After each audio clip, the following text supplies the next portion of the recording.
Hey, it's Conrad Thompson, and you're listening to What Happened When? With the voice of your childhood, Tony Schiavone. Tony, what's going on, man? How are you? Having a great day, Conrad. Hope you are as well.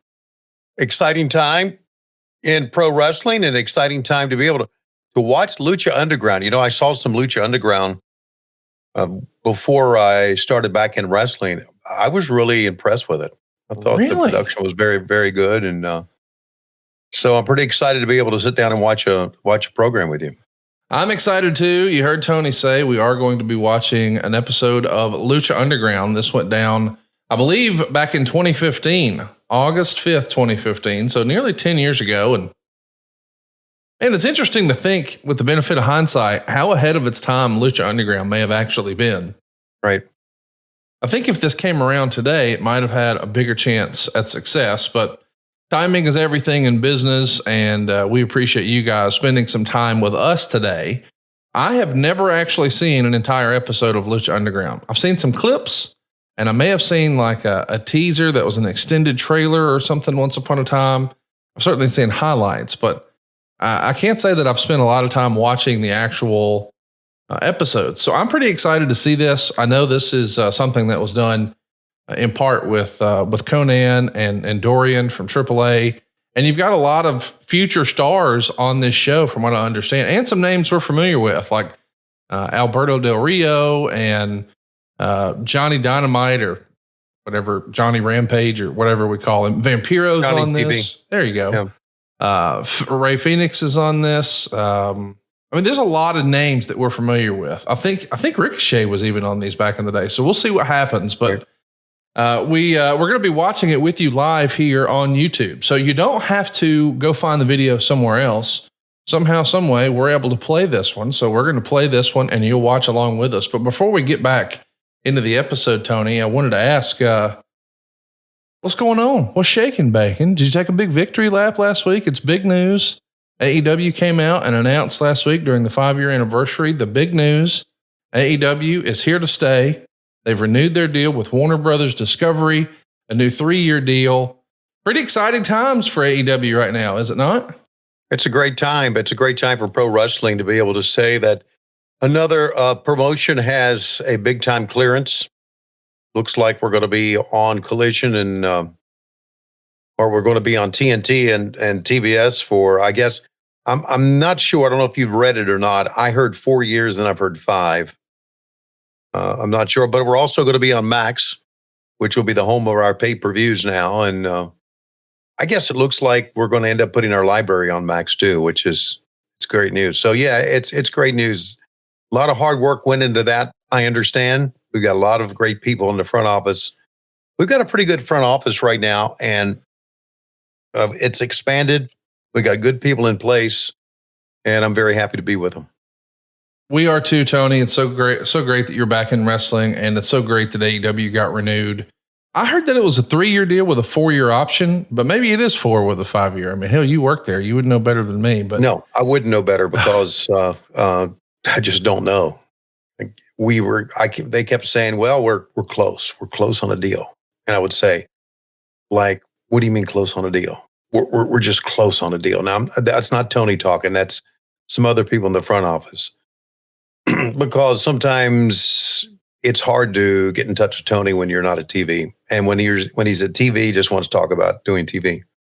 So they kept saying, well, we're close. I said, well, okay, good. Close on what? Well, that's all we can tell you. We're close. I said, all right, then fuck it. I'll just wait and see what happens. But they were always close, which made me feel good. I didn't think that we're close on closing the door, so to speak. But so I don't know if it's 3 years with a 4-year option or 4 years with a 5-year option. I don't know. I think it's 3 with a 4-year option. And I was like you, I'm led to believe, or I'm under the impression rather, that's better to say, that the archives are going to be on Max, which I still call HBO Max, just like a lot of people still call it WWF. Like, I understand it was how we combined an app for both HBO and Cinemax, and that's why we called it that. but I had it forever. It's still one of my favorite apps, and my wife and I still call it HBO Max, just like I still call X Twitter. So I'm old. I'm sorry. But the idea that, man, there might be a library to go watch old Dynamites and old Collisions, like we could, go watch old Raws or SmackDown right now on the Peacock Network. I think that's really cool, man. I'm excited for this. I am too. And for those of you who say, well, we'll turn it on one day and we'll have the entire library up. That's not the case. Right. It takes time. It takes time. There's, I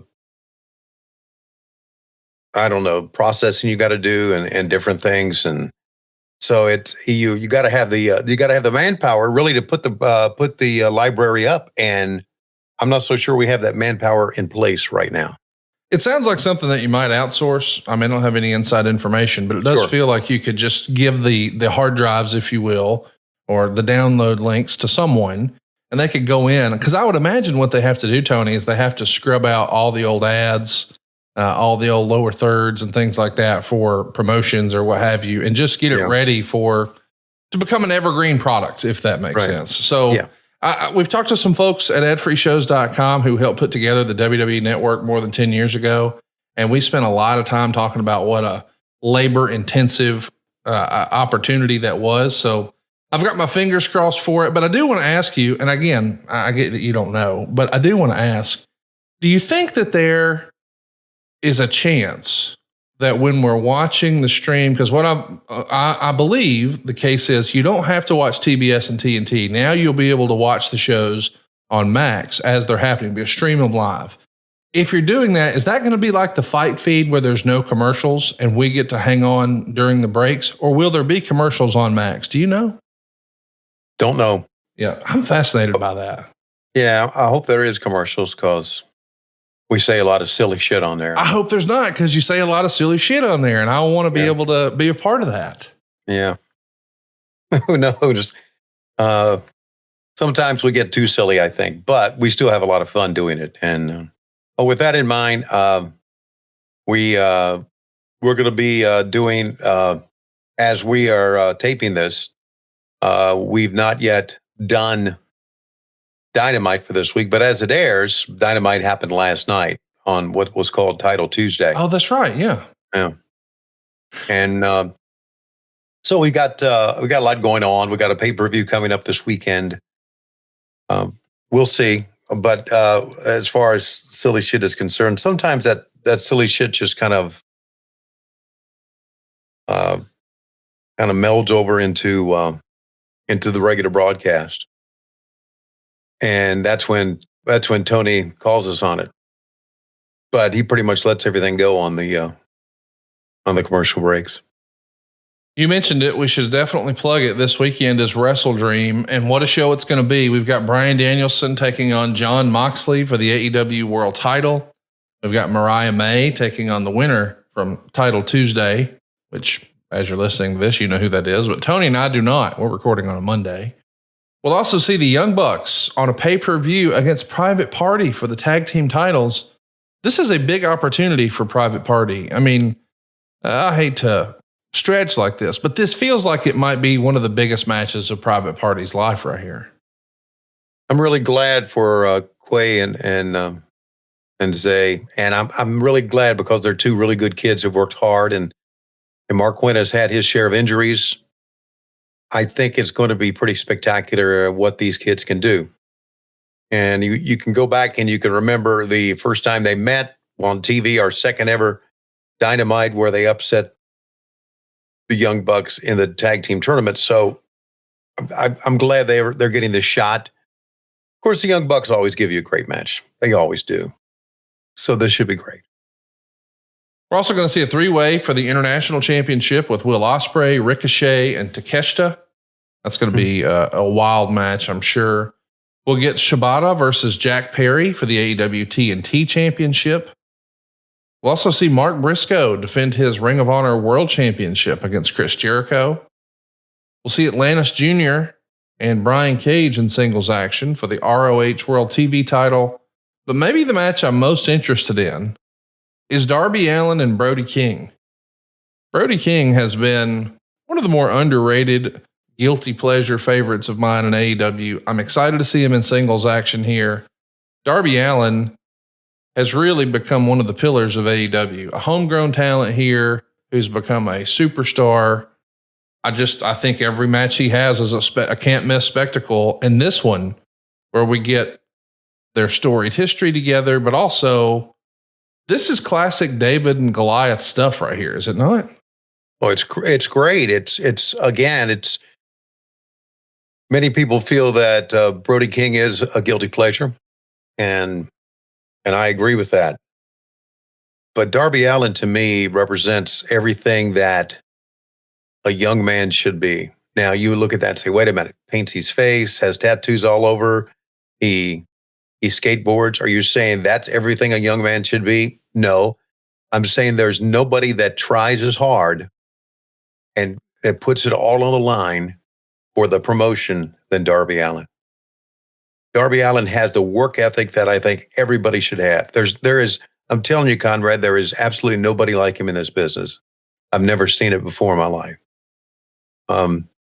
So I have a lot of time for Darby Allin. I just wish every wrestler, and I'm not shitting on any wrestler here in particular, but I just wish every wrestler had the work ethic and the determination and the desire to better himself and make our promotion better than Darby Allin. He is absolutely a gem in this company. So any match he does, I absolutely love because I know that what he's going to give us is all out, balls to the walls, put my body on the line, to the point sometimes where I'm concerned that something bad's going to happen. But, and also because of what type of guy he is and what effort he puts into his work. Darby Allin's special. He really is.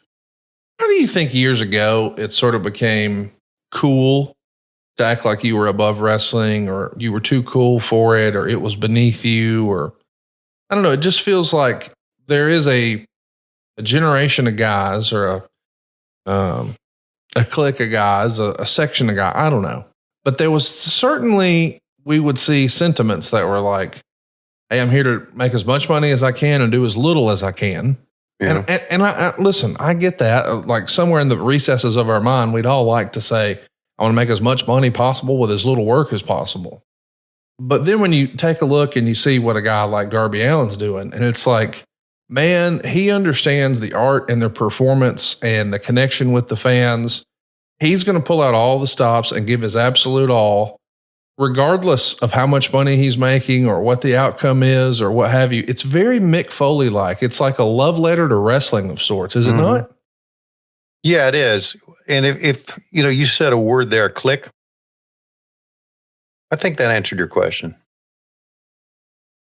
You think it was a double? I didn't mean a double entendre. You think I was referring to the Scott Halls, Kevin Nash's, Shawn Michaels, Triple H's? Right. Yeah. Oh, well, I didn't necessarily mean that. I'm saying like even guys like Hogan, and a bunch of the old school talent who would sort of look at what's happening today. And maybe it's just the evolution of the business. I'm not sure. But, you also hear old timers sort of take the younger guys to task about, they script everything in their matches. We used to call it in the ring. The inference being, it's not as good as it used to be. And Darby Allin certainly doesn't look like wrestlers looked 50 years ago, but wrestling doesn't look like it did 50 years ago. I think Darby Allin, when I think of AEW, he's one of the guys I think of first now. Yeah. He is the guy I think of first. Wow. And he really is.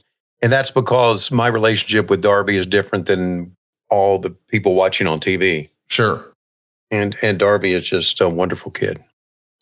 Well, I'm fired up about Wrestle Dream. I hope you guys will make plans to join us. There's a handful of tickets on sale now at the Tacoma Dome at AEWTIX.com.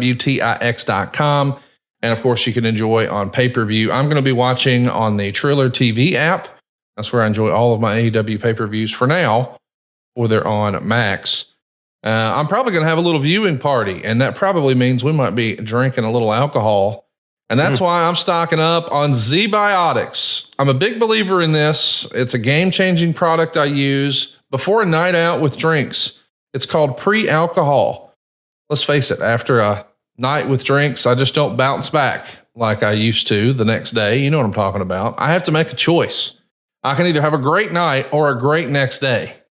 That is, until I found out about pre-alcohol. ZBiotics pre-alcohol probiotic drink is the world's first genetically engineered probiotic. It was invented by PhD scientists to tackle rough mornings after drinking.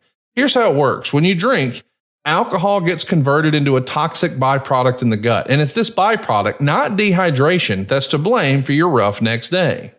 Pre-alcohol produces an enzyme to break down this byproduct. Just remember to take your ZBiotics your first drink of the night. Drink responsibly, and then you'll be at your best tomorrow. And I have to tell you, we first started using this product before we started promoting it when we were out at a podcast convention. We knew we were going to have a bunch of meetings the next day with agencies and so forth. And the sponsor dropped some by the bar and said, hey, before y'all get started, try this new product you're going to be endorsing if you like it. And of course, we loved it. We were on stage the next morning like nothing happened. We felt great. And it was all because of ZBiotics. Every time I have pre-alcohol before drinks, I notice a difference the next day. Even after a night out, I can confidently plan on getting up at the crack of dawn and recording a podcast with Tony Schiavone without worry. And I kept hearing about pre-alcohol, wondered what it was actually like. Now that I've tried it, I get why everybody loves it. And with their GMO technology, ZBiotics is continuing to invent probiotics that will help with everyday challenges of modern living. Go right now to zbiotics.com/WHW to learn more and get 15% off your first order when you use WHW at checkout. ZBiotics is backed with a 100% money back guarantee. So if you're unsatisfied for any reason, they'll refund your money, no questions asked. Remember, head to zbiotics.com/WHW and use the code WHW at checkout for 15% off. Tony, before we get going, we should talk about last week. You weren't able to record. There was a little shuffling of the deck. Your travel circumstance changed. We did our first What Happened When last week without Tony Schiavone. David Crockett, how about that for a suitable stand-in? Very good, David. Thank you very much. And David is, David's a wonderful guy, isn't he? And some of my greatest memories are with David Crockett. Standing side by side and being able to broadcast with him. That's great. We're going to have a lot of fun today. Shout out to David Crockett for answering the call last week. We watched an unreleased episode from The Vault on WWE's YouTube. I don't know if you saw this, Tony, but it was from February of '87, an Omni show. They had all but the main event. I guess the main event and perhaps the Road Warrior match were taped to send to Japan.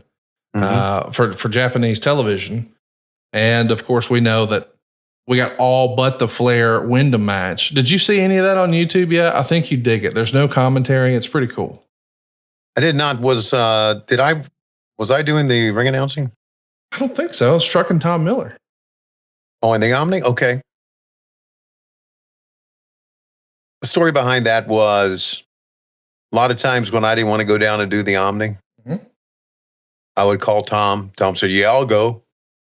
And Tom would always go. But I pretty much did most of the Omni ring announcing back in the day. But Tom would sub for me now and then. Well, listen, Tony, I only bring up David Crockett here on the program, first of all, to thank him for standing in last week, but also to mention that I had something queued up for you last week that I just didn't feel comfortable playing for Mr. Crockett. But I knew you would get a kick out of it. It's about your nightstand.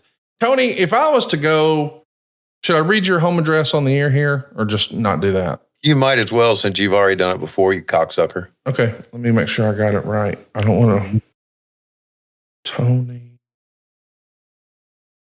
Okay, if I was to cruise over to Marietta, Georgia, 30062. Stop. You said I could.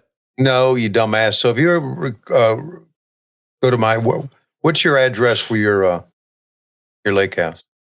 Well, I'm not telling you. Hey, here's where I was getting. If I was to pull up at the Schiavone household unannounced, as I'm prone to do, and I said, hey, I don't want to do like what they do on MTV Cribs and say, what's in your refrigerator? And see if there's like a bottle of Cristal or something. That's lame. I want to say, Tony Schiavone, what's in your nightstand? In my nightstand? What's in your nightstand? Okay, there is a multi power strip. Okay. There are two drawers. Okay. One has CPAP wipes. Okay. The other one has like some moisturizer Okay. for my hands and my feet before I go to bed. Wow. On top of the nightstand is my CPAP machine, Okay. a lamp, All right. and a little stand where you can charge your phone, your watch, Oh, I got you. and your earpods. Can't hide money. Look at you. Mm. Well, not everybody does that, Tony. And I've actually got a little video to give you some examples, maybe, of what other people have. Jesus. Got a dick in my nightstand I can use with my left hand. When I'm alone, it always treats me right. Never too tired on a Friday night. The fucking internet. You want to rack that up again? I got to see it one more time. Let's do it again. Got a dick in my nightstand I can use with my left hand. When I'm alone, it always treats me right. Never too tired on a Friday night. Shout out to Shirley Moon. Lord bless her. We got to find her. We got to get her to an AEW show. We got to get her to a What Happened When live. Got a dick in my nightstand. Dun, dun, dun, dun. Dude, is that not one of the funniest fucking things you've ever seen on the internet? That's unbelievable. God, it got all over me. All right, boys and girls. Where do you find this shit? Do you just Google most ridiculous shit on the internet? Sometimes, yeah. And usually it shows up a picture of you and I, but occasionally I'll get something like that, you know? No doubt.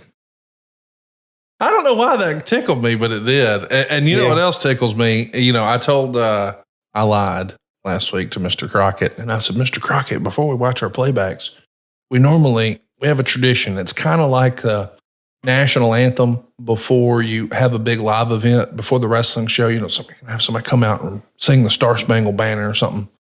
He goes, oh, okay. And we throw it to Big Daddy Mark, and you know, we're about to watch Lucha Underground. So why not get us kicked off today with Big Daddy Mark? Let's take a listen. Ooh, baby, I like it raw. Yeah, baby, I like it raw. Ooh, baby, I like it raw. Yeah, baby, I like it raw. Shimmy, shimmy, yo, shimmy, yeah. Give me the mic so I can take it away. Up on a natural change, bump for yards. Yeah, from the home and the Dodge, your book and squad. We'll take your beats on this one. Wear your college ass disco door. For you even touch my skill, you gotta go through and kill a bee. He ain't for the kill now. Chop that down, pass it all around. Lyrics get hard, quick, submit to the ground. For any MC and any ticket to stage, I get psycho, killer, Norman Bates. My producer, slam, my flow is like bam. Jump on stage and then I dip there. Ooh, baby, I like it raw. Yeah, baby, I like it raw. Ooh, baby, I like it raw. Yeah, baby, I like it raw. Ooh, baby, I like it raw. The only word I understood there was Norman Bates. You didn't get, ooh, baby, I like it raw? I couldn't understand if he was saying raw or roll. Raw. He's talking about when he lays with a lady. Yeah, I got it. Whether or not he wants to use a prophylactic, you see. I got it. Do you think you could sing, ooh, baby, I like it raw? No, I don't. It just shows you where music's come. That's 20 years old. Yeah, but okay. 30. Music the last 20 years has gone to shit. We all know that. That's well known. You're not a big Swiftie? Not really. Nah. Can't imagine that you would be. Mm-hmm. Don't hate her. Why would you hate her? Some people really hate her. Who? Oh, people who think she's ruined football. Oh, Lois. I got you. Why does Lois isn't Taylor Swift like a good role model for little girls or whatever? Tremendous. My granddaughter, one of my granddaughters loves her. It's a great role model. Absolutely. So why does Lois have heat with it? I think all little girls should strive to become multi-billionaires. Right? My God. That's right. So, is this some Facebook shit? Why she didn't like Taylor? Talking about Lois. Politics. Right. Her world revolves around politics. It does. To the point to where it makes me sick. Will that get any better in a month? No. Regardless of what happens in a month. Regardless. Any better. I got you. Well, let me tell you something that you can change. And that's the way you're feeling. Thanks to our friends at Lumen. Lumen is the world's first handheld metabolic coach. It's a device that measures your metabolism through your breath. And on the app, it lets you know if you're burning fat or carbs. Then it gives you tailored guidance on how to improve your nutrition, your workouts, your sleep, and even your stress management. All you got to do is breathe into your Lumen first thing in the morning, and you'll know what's going on with your metabolism, whether you're burning mostly fats or carbs. And then Lumen gives you that personalized nutrition plan based on that day's measurements. You can also breathe into your Lumen before and after workouts or even meals, so you know exactly what's going on with your body in real time. And Lumen will give you tips to keep you on top of your health game. And here's why your metabolic health matters. Think of your metabolism as almost like your body's engine. It really is how your body turns the food you eat into the fuel that keeps you going. And because your metabolism is at the center of everything your body does, optimal metabolic health translates to a whole host of benefits, including easier weight management, improved energy levels, better fitness results, better sleep, etc. Lumen gives you recommendations to improve your metabolic health with each breath. Lumen's recommendations are designed to improve your pre- and post-workout fueling for better performance and recovery so you can power through your toughest workouts and add on muscle mass. Now, let me explain the technology behind this. My wife was blown away. I think most of you know that in real life, she works in the medical research field. We vet all of our sponsors here on the show. And when we got a Lumen here, she ran to the living room and said, "Do you know what this is? Why do you have this? Is this a sponsor? This is unbelievable." And she drew the imagery, and we've all seen it. Like, I think there was like a 50 Cent video like 20 years ago. Shows him on a treadmill wearing a mask, and they got all these nodules hooked up to him and stuff. And there's a doctor running around the treadmill with a clipboard. That's the way you used to do this. And now Lumen has that technology and something you can just throw in your purse, leave on your nightstand, throw in your backpack. You can just take it with you throughout the day, and you get real-time insights into exactly what's going on. Over the past several years, there's a lot of people who've been talking about an 18-hour fast. Megan actually knows a lady who started using a Lumen and realized that, man, all the great work she had been doing in her fasting for like the first 12 hours, that was as good as it got. Those next 6 hours, she was kind of undoing everything that happened in the last 12 hours. Her body sort of freaked out and was like, "Hey, what's going on? We're not getting anything." So she was actually fasting too long. You see, your body and your metabolism is not one size fits all. You need to know exactly what's going on with yours. Megan's got another doctor friend who lost over 40 pounds thanks to Lumen. Think about that. A doctor knows what to do to eat, to not gain weight and have optimal health or what have you. But buddy, he didn't know what was going on with his own body in real time until he got a Lumen. And if you want to take the next step in improving your health, go to lumen.me/WHW to get 15% off your Lumen. That's lumen.me/WHW for 15% off your purchase. And we thank you, Lumen, for sponsoring today's episode. So Tony, without further ado, it's time for us to watch a little Lucha Underground. Let's watch a little wrestling. Are you ready? Ready? And I'm going to do the countdown, okay? Okay. Here we go. All right, then. Here we go. 3, 2, 1, play. Oh, wow. Roddy Piper had passed away when this aired. That would have been a few days prior to this, man. This is a temple where we honor ancient traditions, courage, honor, and violence. My name is Darío Cueto. I'm the owner and promoter of Lucha Underground. And I've opened my doors to the best fighters from all over the world. Welcome to Lucha Underground! You said you were looking for the best fighters in the world? He's from right here, from this barrio. Puma is a direct descendant of the fiercest renegade tribe of the Aztecs, revered amongst their allies, feared by their enemies. I will show him his glory. Puma is Lucha Underground champion. I want the best fighters for the biggest night of Lucha Underground, Ultima Lucha. Maestro, se niega a enfrentarme. Yo quiero destruirlo. Ultima Lucha. That's how it is. Then you have no choices. Ian Hodgkinson is not the guy you're gonna face. Vampiro! But I found them. The 7 medallions of each of the ancient Aztec tribes.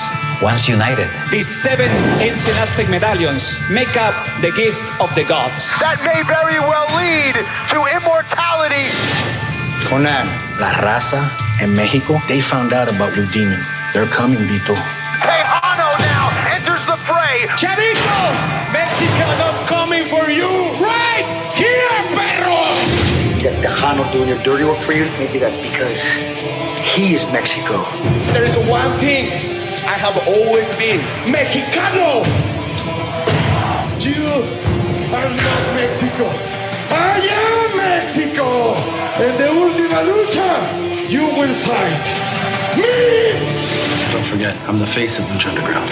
Always so close to the brass ring, but it always remains out of your grasp. I'm not just some guy you can slap around.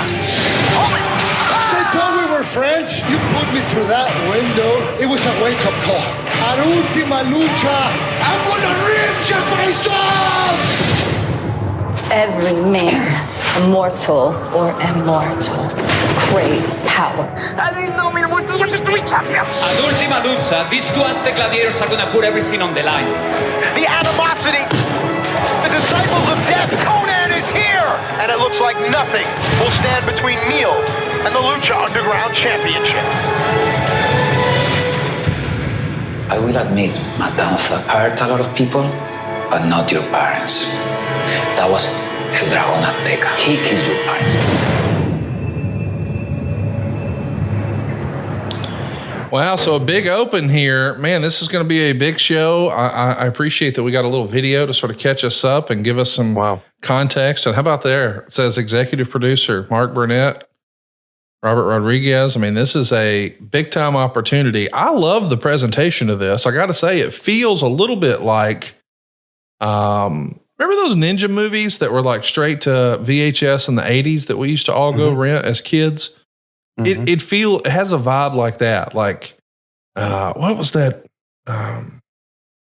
American Kickboxer or whatever it was. There was some fun stuff that I remember in the late 80s and early 90s that felt like it was straight to not DVD. That was VHS back then. But that's what this feels like. And it's, this is fun. I'm looking forward to this. That was a very, very well done open. Yeah. You're not going to find anything much better than that. I mean, it was really cinematic. Yes. It had great, geez. That kind of blew me away, to be honest with you. Think about this too. We're talking, this is 5 years before the pandemic. So this is 5 years before we're getting cinematic matches in WWE. So they were way ahead of the curve. And I kind of like this too, because I understand that as a form of entertainment, one of the things that has made wrestling stand out is that it's live programming, and it's not something that you want to DVR necessarily. It's a lot like the news or a football game, a baseball game, a basketball game. I get that that's the appeal, but it being positioned more like a scripted television show, right? I kind of dig. Me too. Well, here comes Johnny TV. Yep, he's going to be taking on, by the way, that was Melissa Santos, who was the ring announcer. She's the wife of Brian Cage. Brian Cage, right. Who welcomed us here. The commentators are Michael Chiavello, who used to have a show on Access, and Matt Stryker, who's been around wrestling for quite a while. Yeah, Johnny, I did some MLW matches with Matt Stryker. Johnny Mundo is what they're calling Johnny TV back then. Going to be taking out Alberto El Patron. Man, what a cool look Johnny has. Like, doesn't he just look like you could drop him off in the 80s, 90s, 2000s, 2010s, 2020s? It's a look that would have worked in any era, I think. He's a talented kid, No doubt. and obviously his character here is a little bit more serious than the Johnny TV he's playing right now. Yes. Coach Rosie's with us live, and he says, this feels like blood sport. That's a good analogy. Yeah. I never worked with Alberto Del Rio. You know, he's low-key related to Dave Silva. Really? Yeah, somehow. How do you get low-key related? Silva, pipe in with your audio. Tell us how you're low-key related to Alberto. My brother-in-law is, he wrestled in Mexico with Albert. They're cousins. And his father is a famous luchador named Dos Caras, and whose brother's to Mil Máscaras, whose brother's to Psicodélico, and which is huge in Japan and in Mexico and all that. So, yeah, he's my brother-in-law's cousin. So he's in the family. He's your cousin. Yeah. Well, but not really. Again, it's his brother-in-law. Yeah. Not in blood, but he's a great guy. He's a nice guy to me. I love he's a great guy. And then he goes, he's a nice guy to me. Hey, listen, anybody who's had their public troubles, I feel like you got to put that disclaimer on, like, he was always nice to me. Right. And I can say the same about Alberto. I've only met him twice, but he was always nice to me. And we're watching what a hot open too, when you got two big stars who at this point are not too far removed from WWE television. 2015. I mean, let me look that up. When were they? How cool is it too that Mil Máscaras is Alberto Del Rio's uncle? What a small world it is, right? Like, damn. You know what I like about this? It looks like they're fighting in some sort of, well, like they said, like Coach Rosie said, blood sport, right? Yes. Like in some sort of pit, right? Very much in a. I just like the look of this. I do too, man. I mean, it feels like. Did you ever watch Heels? An episode of Heels, the TV show? No, I tried to, but I couldn't get through it. But the idea was they had like an arena that kind of looked like this a little bit. I think it's a cool look. I dig it. And I have to admit, I'm seeing a lot of this for the first time.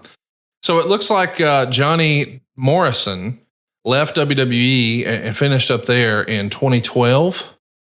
And I think that's right. Nope.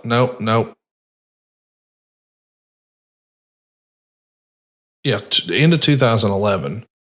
So he finished up in 2011, but Alberto Del Rio, he was on TV just a year prior to this. So to have two WWE sort of mainstream television stars open the show, this makes me think that this is trying to appeal to more than just traditional lucha fans. They're trying to get the American wrestling fans to watch it. And I dig this.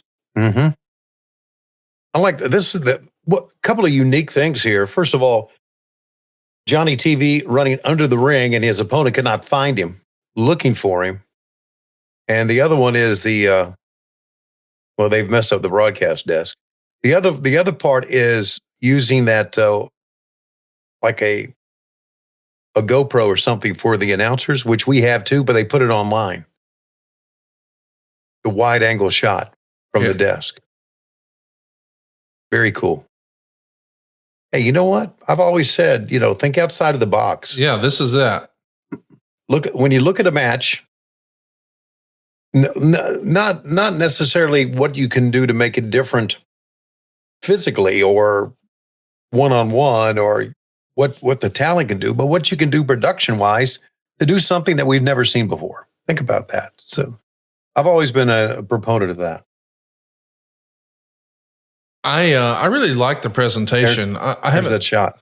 They do that at, they've shown that shot a few times in WWE recently. Mm-hmm. At the desk, they posted on social, but we even saw it over the weekend at a pay-per-view. They had a camera like that in Gorilla, so you could see Triple H. I thought that was cool. I hadn't seen that before. Cool. There was an empty seat next to show that on TV? Yeah. there was an empty seat next to Triple H. Of course, that's normally where Bruce would be sitting, but Bruce missed the pay-per-view. He was visiting his friend Rob Taylor, who turned 80 over the weekend and had a big celebration in Santa Barbara. Rob Taylor. Yeah, his attorney friend from Houston, Texas. Okay, I'd wonder if that was a guy in the business. Oh, no. His attorney. Just okay. One of his longtime Houston friends. Got it. Hey, did you ever see Wrestling Society X on MTV? No. I don't know why, but the presentation of this kind of makes me think of that. And I haven't seen Wrestling Society X in a long, long time. We might need to watch some of that sometime on the show. Well, pretty much everything that MTV does, they fuck up. So why not watch it? You're not a fan of MTV? No, I was a fan of music videos. Loved music videos. Yeah. I feel you. Yeah. Remember you don't remember it. You were too young. What? To me, the greatest era was music videos in the 80s on MTV. Oh, no, I remember that. Dude, I remember as a kid, and I guess this would have been the very early 90s. Maybe it would have been the late 80s. But like when Michael Jackson would drop a video, it was an event. Yeah. Of course it was. Like everybody knew, like you got to be watching MTV on, I'll forget, Sunday night at 6 or whatever it is.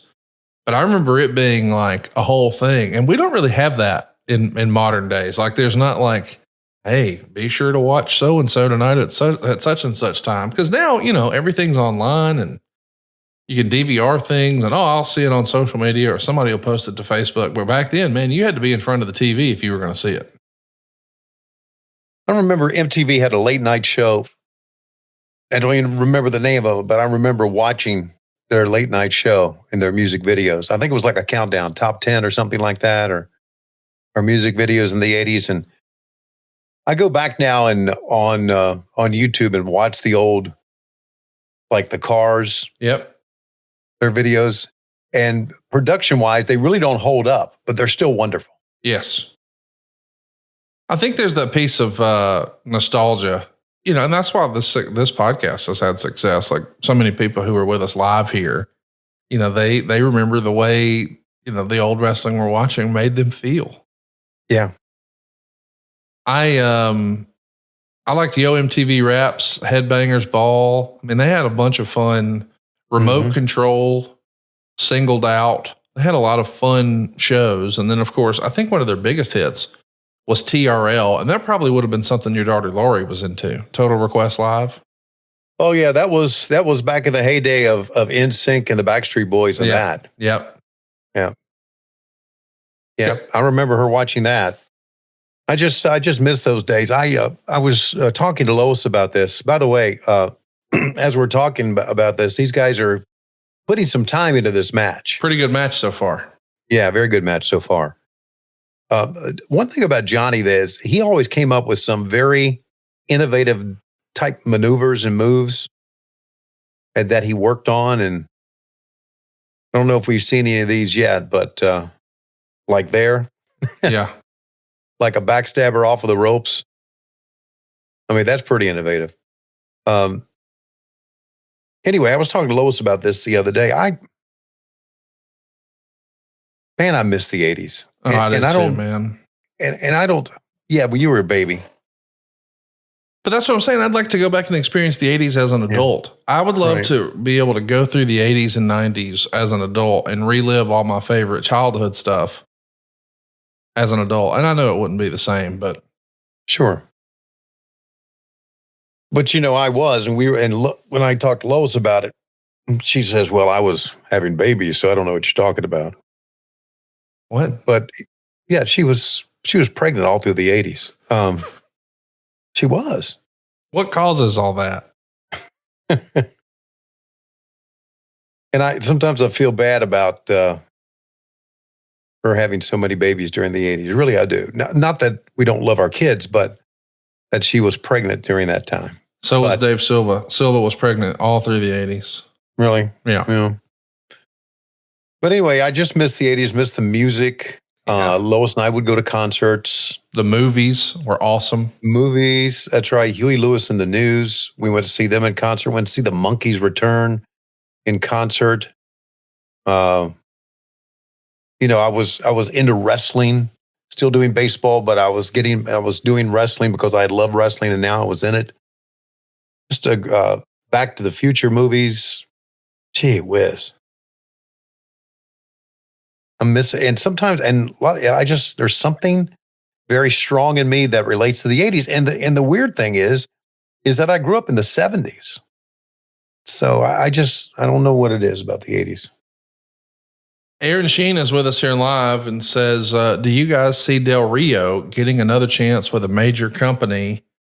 Listen, never say never in the wrestling business. I don't know that AEW is all that likely for obvious reasons, maybe, but someday, somehow I could see it. But right now, he's on top in AAA. He's working main events, and that is the major mega company in Mexico.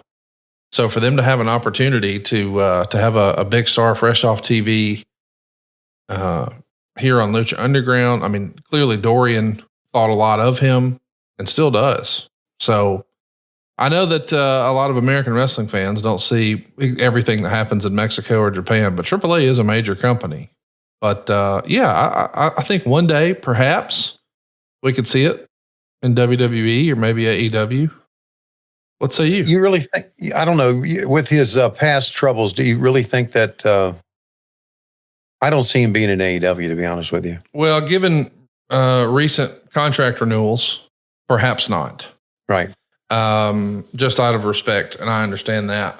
But I also think that, people grow up, people mature, people change, you grow through phases, you grow out of shit.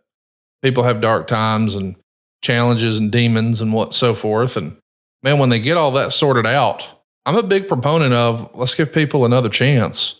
I'll admit, I don't know all the details. I just know there was a romantic relationship that maybe burned a little too hot at times.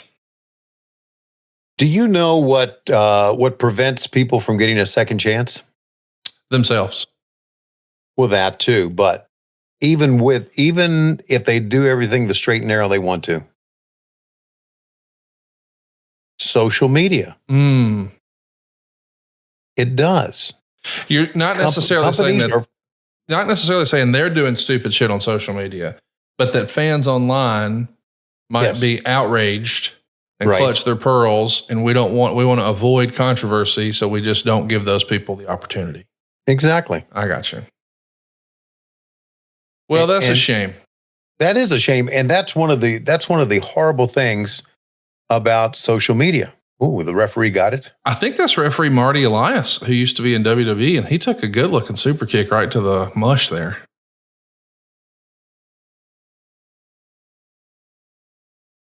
And there is got the arm bar on. Yes. Johnny's tapping, but there's no referee because Marty's down. The Juji Katami. Uji Katami. Listen to you. Did Taz teach you that? Yes. I know I can say it right. Has there been any updates on Taz? Is he still at a local medical facility? He's not at a local medical facility. He went back to New York that night, and he seems to be convalescing. Good. I got to check on my man Taz. Yeah. Oh, don't worry. Regardless how much pain he's in, there's always a phone by his side. Oh, I'm texting him right now. Don't text him right now. Why?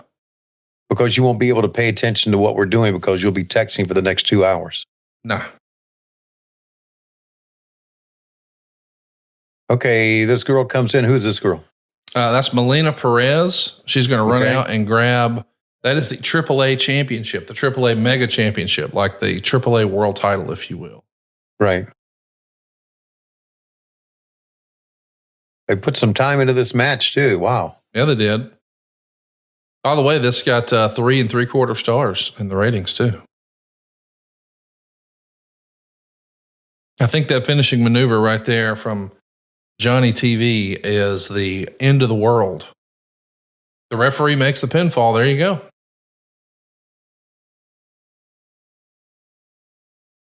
I guess the idea is this is some sort of I don't know if it's a love triangle or what. But them love triangles, man, are bad news, aren't they? You ever been in a love triangle, Tony? No. Besides you and Lois and Bug? No. You think Lois ever got jealous of the attention you gave Bug? No, she loved Bug as much as I did. She will still see that picture that we had, paint your life picture. Yep. Which is on the wall. She'll see that sometime and just start crying.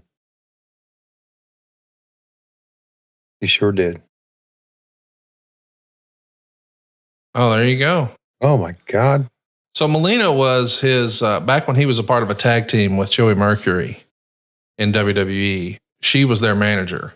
And she used to wear these like short skirts with a thong on underneath and then do a split on the edge of the apron and then duck underneath the bottom rope to get in to the ring. And we're seeing some comments from our live chat, like Aaron Sheen, who says, man, I miss Melina, especially that entrance.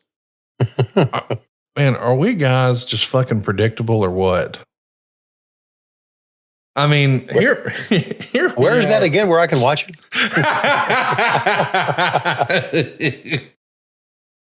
Tony, Dave, do you want to watch this? Rock that up, buddy. Put that up on here. Oh my gosh. We're seeing some fun comments here. Aaron Sheen says, having never seen a Lucha Underground show, I love the vibe. It looks gritty. I think that's one of the things I like about it is it doesn't look super lit. The name of the show is Lucha Underground and they're leaning into that. It feels that way, Wow. Jim in Buffalo wants to know, Tony, if you were a lucha star, what would your character name be? Fat Daddy Patty Cake. Oh, that's not Spanish. Oh. Let's try. What about this? What about El Mucho Ding Dong? Could you do that one?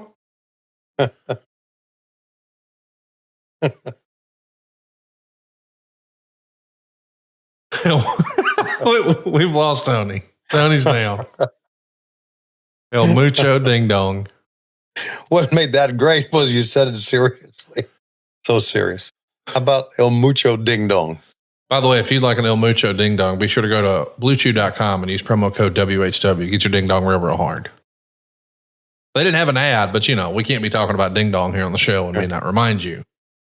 How about El Grande Ding Dong? Oh, wow. That's the move right there. Yeah, it is. Oh man, look at that blood. Oh man, Pentagon. I love watching Pentagon, and I have to admit, I kind of forgot that I heard about this. I was a big Vampiro fan. I didn't see all of his stuff, obviously, in Mexico, but I knew when he came into WCW that he was a big lucha star, and I was interested because I liked his presentation and his persona. And when I heard about, him coming out of retirement, if you will, and not just being a commentator, but wrestling, I think this may have been some of the stuff that I saw, because I think I saw just a clip of that before, because I was interested in what Vampiro was up to. Have you spent any time with Vampiro? Only back in the WCW days. He was really cool, good guy, but I think kind of kept to himself. Well, wasn't he the one that came out of the water to attack Sting or something like that? Remember that? Yeah, they were setting each other on fire and beating each other up in graveyards and throwing each other's off the video board. It was pretty wild, pretty crazy. Not as crazy as a Melina entrance, though, which Dave Silva has managed to grab a still photo of to show you here. Okay, great. See what you think about that entrance. Wow. So there you go. I'll put that back up, Dave. What are you doing? Wow. Tony, you can't zoom in on your screen. Stop touching your computer. You were trying to expand your monitor. Put that back up there again. Will you stop? Jeez. Okay. Hey, so as we go back to the footage, who is the Asian girl here? Let's track it and listen.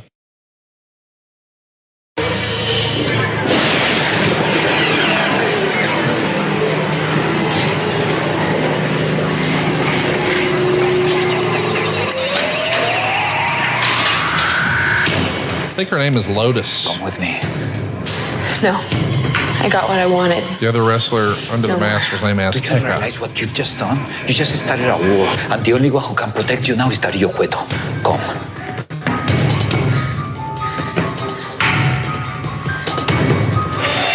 Where are we going? This place is too dangerous. I must build a new temple. What about him? He's coming with us.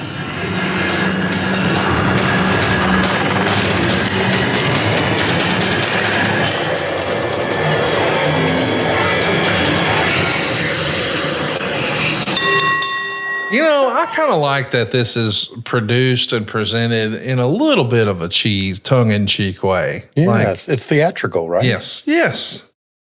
What's wrong with that? I dig it. Almost as much as I enjoy Magic Spoon. As a kid, I loved eating cereal, but as an adult, I don't want all that sugar, and most cereals don't give me the protein I need. And then I found Magic Spoon. Actually, my wife found it. But she knew I would love it because it's nostalgically delicious cereal that tastes just like my childhood favorites, but without the sugar and with a ton of protein. And if you're already a Magic Spoon fan, I've got big news. Magic Spoon has turned their super popular cereal into high protein treats that are light, crispy, and taste just like the classic crunchy cereal bars you grew up on. Magic Spoon's brand new treats are so delicious, they've become my go-to snack. My wife even uses it on her way to the gym. And the cereal, buddy, it's the real deal. Every serving of Magic Spoon cereal has 13 grams of protein, 0 grams of sugar, and 4 grams of net carbs. So you can really feel good about what you're eating. The most popular flavors are fruity and cocoa, and there's so many more. Magic Spoon's brand new treats are crispy, crunchy, airy, and an easy way to get 12 grams of protein on the go. And for the first time ever, Magic Spoon treats are available in grocery stores with delicious flavors like marshmallow and chocolatey peanut butter. Eat right now, by the way. I want to recommend that you go out of your way to get one of these Magic Spoon treats. The marshmallow ones, they taste just like the ones Mom used to make, except with a whole bunch of protein and very little sugar. You're going to love it, dude. And it's easy to consume too. Unlike cereal where you got to have a bowl and milk and a spoon, and these individually wrapped treats, dude, they're great to take with you to work, keep in the car, whatever you got going. How about this? You can get $5 off your next order at magicspoon.com/WHW, or just look for Magic Spoon on Amazon or in your nearest grocery store. That's magicspoon.com/WHW for $5 off. Magic Spoon. Hold on to the dream. Look at this presentation for Vampiro. Goodness. He's a priest. I did not see this. My goodness. So the rules here, as I understand it, are basically anything goes. Pentagon just looks like Pentagon. Vampiro is dressed like what would you say, a zombie pope? Yeah, for a minute, it almost looked like, of course, the Vampiro that we're looking at is a little bit bigger than the Vampiro that we remember. Yeah. But he almost looked like Uncle Fester as a pope.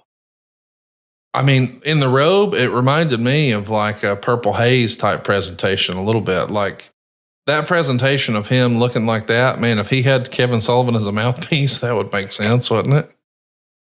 I like that. It's like, wow, no one's ever done this before. I agree. It's different.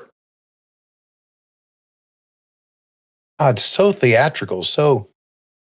And then again, all the theatrics around it, when you get right back into it, it's just lucha wrestling, right? Yeah. I mean, it is. It's good stuff. It is good stuff. And we appreciate you guys being here with us. If you haven't already, be sure to hit that subscribe button and turn on your notifications bell. You don't want to miss us the next time we're live.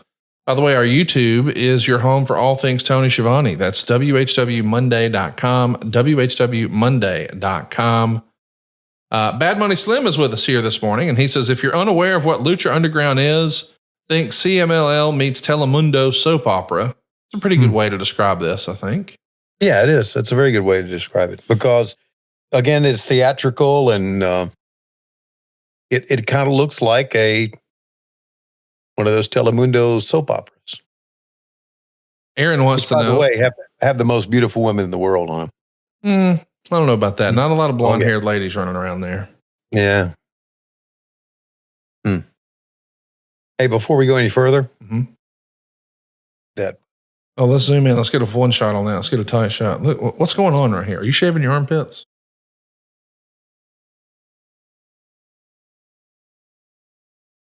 back to the action. Wait, are you trying to show me that you're shaving your armpits? Boy, Penta, look, got him up. What just happened, Tony? Why did you start flexing? Literally.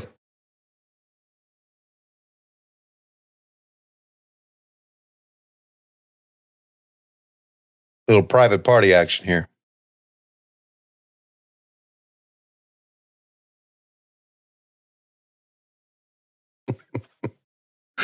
I don't know what we're doing, but we're having fun, and it's what happened when. Hit the subscribe button if you haven't already. My goodness.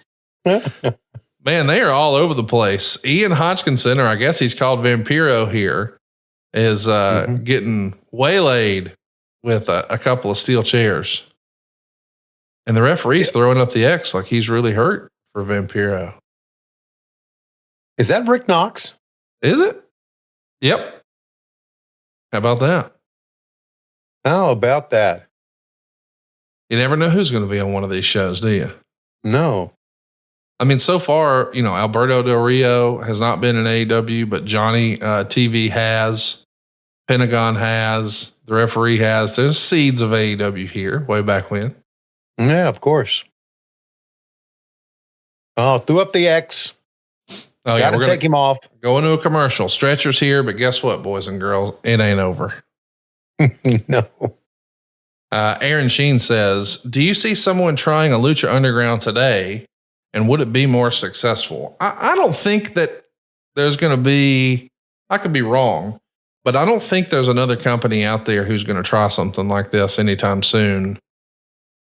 I could be wrong. I mean, as far as a third company. Now, could WWE spin off and do something? Could AEW spin off and do something? But I think TNA is probably just going to stick with what they're doing. And I don't think there's necessarily a third company that would come out and try to, quote unquote, compete with AEW and WWE with this type of presentation. But I do think there's a spot for this. I mean, I wish someone would, but I don't know how profitable it might be, Tony. Well, the only way you can do it is have a great clearance. Yeah. In other words, somebody put something on USA. WWE's off USA right now, right? As soon as they get to Netflix. Well, SmackDown's still going to be there. But they're going off Fox. They're off Fox, yeah. SmackDown and Raw are both on USA right now. Raw is going to go to Netflix in the new year. Wait, is that Thumbtacks? That's what that is. When's the last time you had a thumbtack pressed into your human body? I don't think I ever have, but I can imagine how it would feel. How about you? Do you ever sit on a thing of thumbtacks? Not on purpose, no. Yeah. Dave Silva. I bet you he sat on some thumbtacks. Well, he told me before he hasn't ever sat on thumbtacks, but he has felt a little prick in his rear end before. What? That's what he told me? El Grande Ding Dong. What would your mask look like? What color would it be? It would be flesh colored. But when you start hulking up, would it turn into like a purple helmet or? No, it'd be like a little head of a prick on top of it. What do you mean a prick? Oh my God, he just nailed him with a light tube. I didn't know they were doing light tubes in Lucha Underground. Tony's down. Don't show him on a one shot. Don't do it.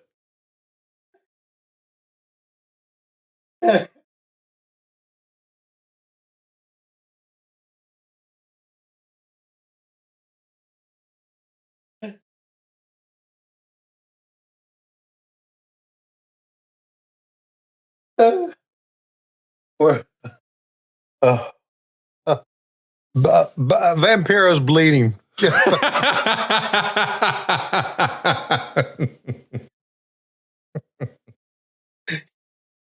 You just so seriously looked at, what do you mean by little?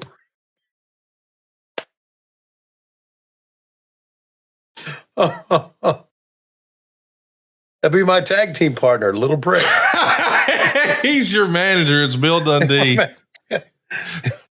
Now making his way to the ring, El Grande Ding Dong and Little Prick. I love it. That's your mini me. I love it. I laughed so hard they hurt my gut. Oh, Coach Rosie's with us here and says, "What are you going to dress as for Halloween, Tony?" I mean, El Grande Ding Dong's got to be it now, right? It's got to be it. Make one of Laurie's kids, Little Prick. Lil Prick. Put an apostrophe there. Lil Prick. Dress all my grandkids up. And here comes my little pricks. And then for dinner, you know what Lois is going to cook? Yes. Donkey dicks. And Halloween's complete. You're all set. DJ Turnip messaged us at 12:45 in the morning and said, "Good morning. I'm probably not going to wake up in time, so I'm going to ask my question now, LOL. Hashtag Ask Tony. Hypothetically, would you rather bring back Tony Reed's rap or attend a Diddy party?"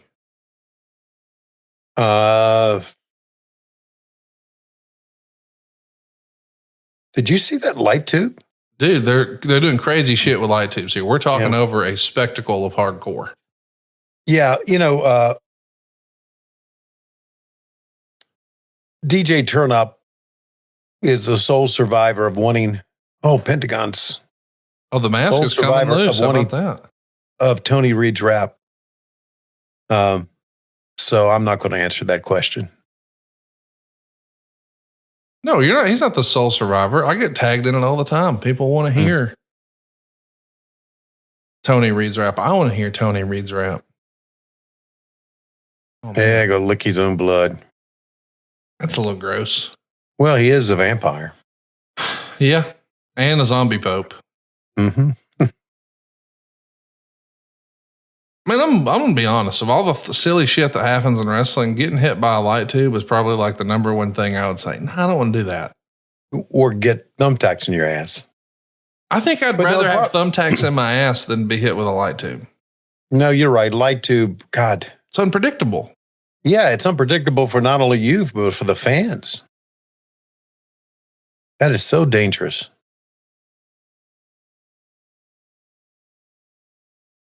We over the weekend, we saw the return of Hell in a Cell for WWE. I don't imagine you caught any of that, did you? No. Well, blood is back in a big way, buddy. Isn't it? My God. They turned on the faucet, huh? Who bled the most?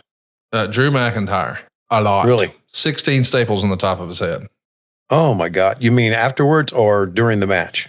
There's a wrestler who used to be with AEW who's now in WWE.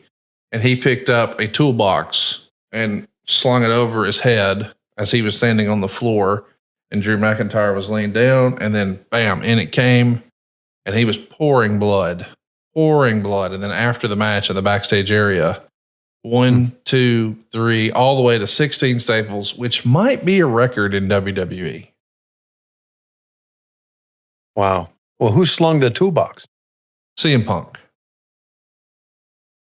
Jeez. Well, we're gonna put somebody on fire here, dude. I mean, we've seen thumbtacks, we've seen light tubes, we've seen chairs.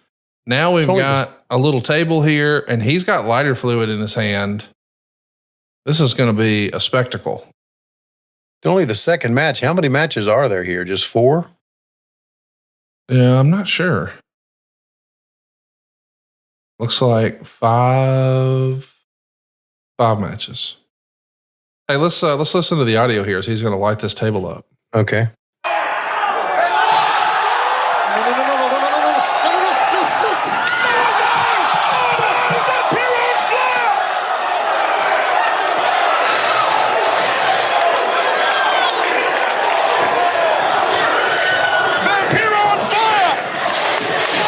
Did you see over the weekend, Tony? Wait, that's got to be it.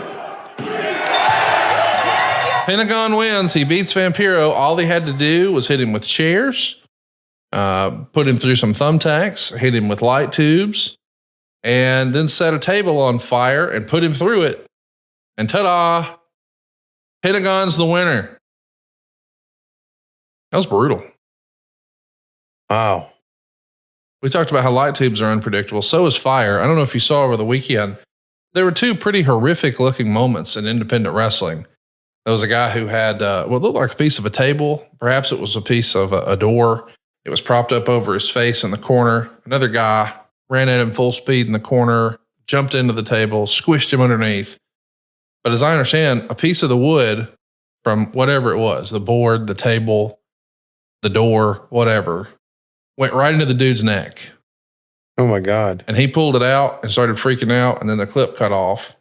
Oh, he just broke his arm. So not only did he freaking set him on fire, he broke his arm. Okay. But there was another independent match where they were doing like a coffin match or something. And they set the dude on fire and all the stuff. But of course they had no plans on, they had not thought through how do we get this fire put out. So there's a dude in the coffin just burning up. They rescued him. He didn't die. But I'm like, what are we doing? Hey, independent promoters, if you're listening, can we not use fire? That'd be good. Also, if you don't know how to promote a damn show, don't fucking do it. Well, I don't think that has anything to do with promoting. I think. Well, I think it is. I think they're fans out there. So I can do this. No, you can't. Don't do it. I think that's on the wrestlers. If a promoter comes to you and says, "How would you feel about us setting you on fire?" Maybe say no. Maybe pass. Maybe say today's my last day. I'd like to give you my 2 week notice. I wonder if they wonder if the payoff is like $150, something like that. You think it's that much? Yeah, maybe not. I understand people doing it for the love of the game. We were talking about that earlier with Darby Allin, but buddy, where nobody can see. Look at this. These guys are made up. Yeah. So the deal is it's a swerve, if you will. Pentagon grabs a microphone, starts talking about his master. Vampiro would scream at him, Pentagon, to break his arm. Pentagon obliges.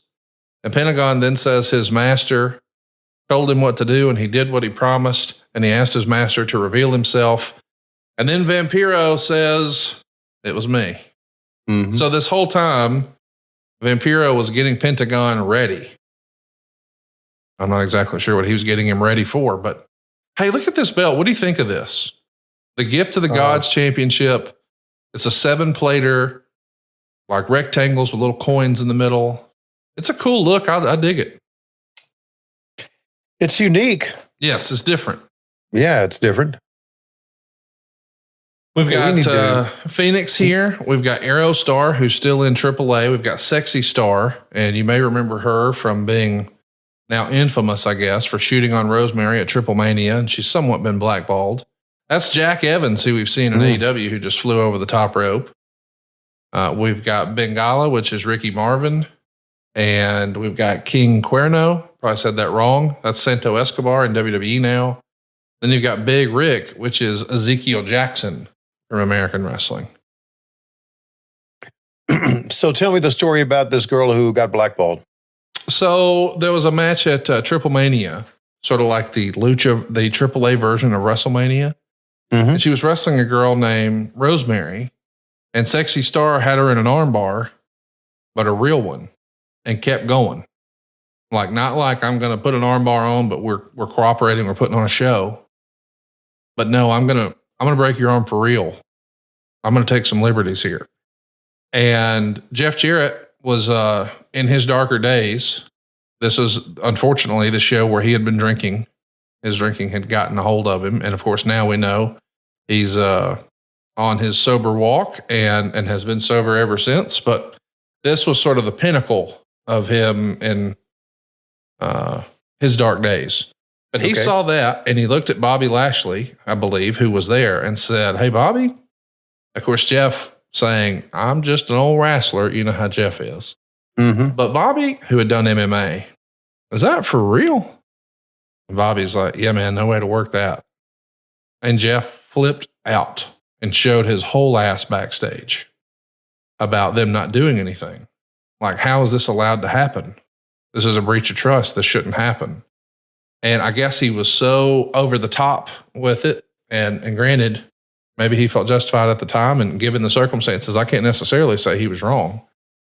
But I think that led to the falling out with him and TNA, and he wound up going and hitting the reset button on life. And now we see the Last Outlaws, man, just the toast of the town. But he did not think it was cool at all that Sexy Star did that to Rosemary. Well, he's right. Yes. It is, So it is been, bullshit. She's been blackballed? Yeah, not a lot. I mean, she's not going to make a lot of money in the wrestling business. I mean, I think she's been around a little bit here and there, but you know, she had a trajectory once upon a time that now that she's proven to be untrustworthy like that, I think they're saying, yeah, nobody wants to work with her, right? That's right. But now, is she still working? Yes, she worked a couple of weeks ago in AAA. But Jack Evans doing some great shit. She's had 40.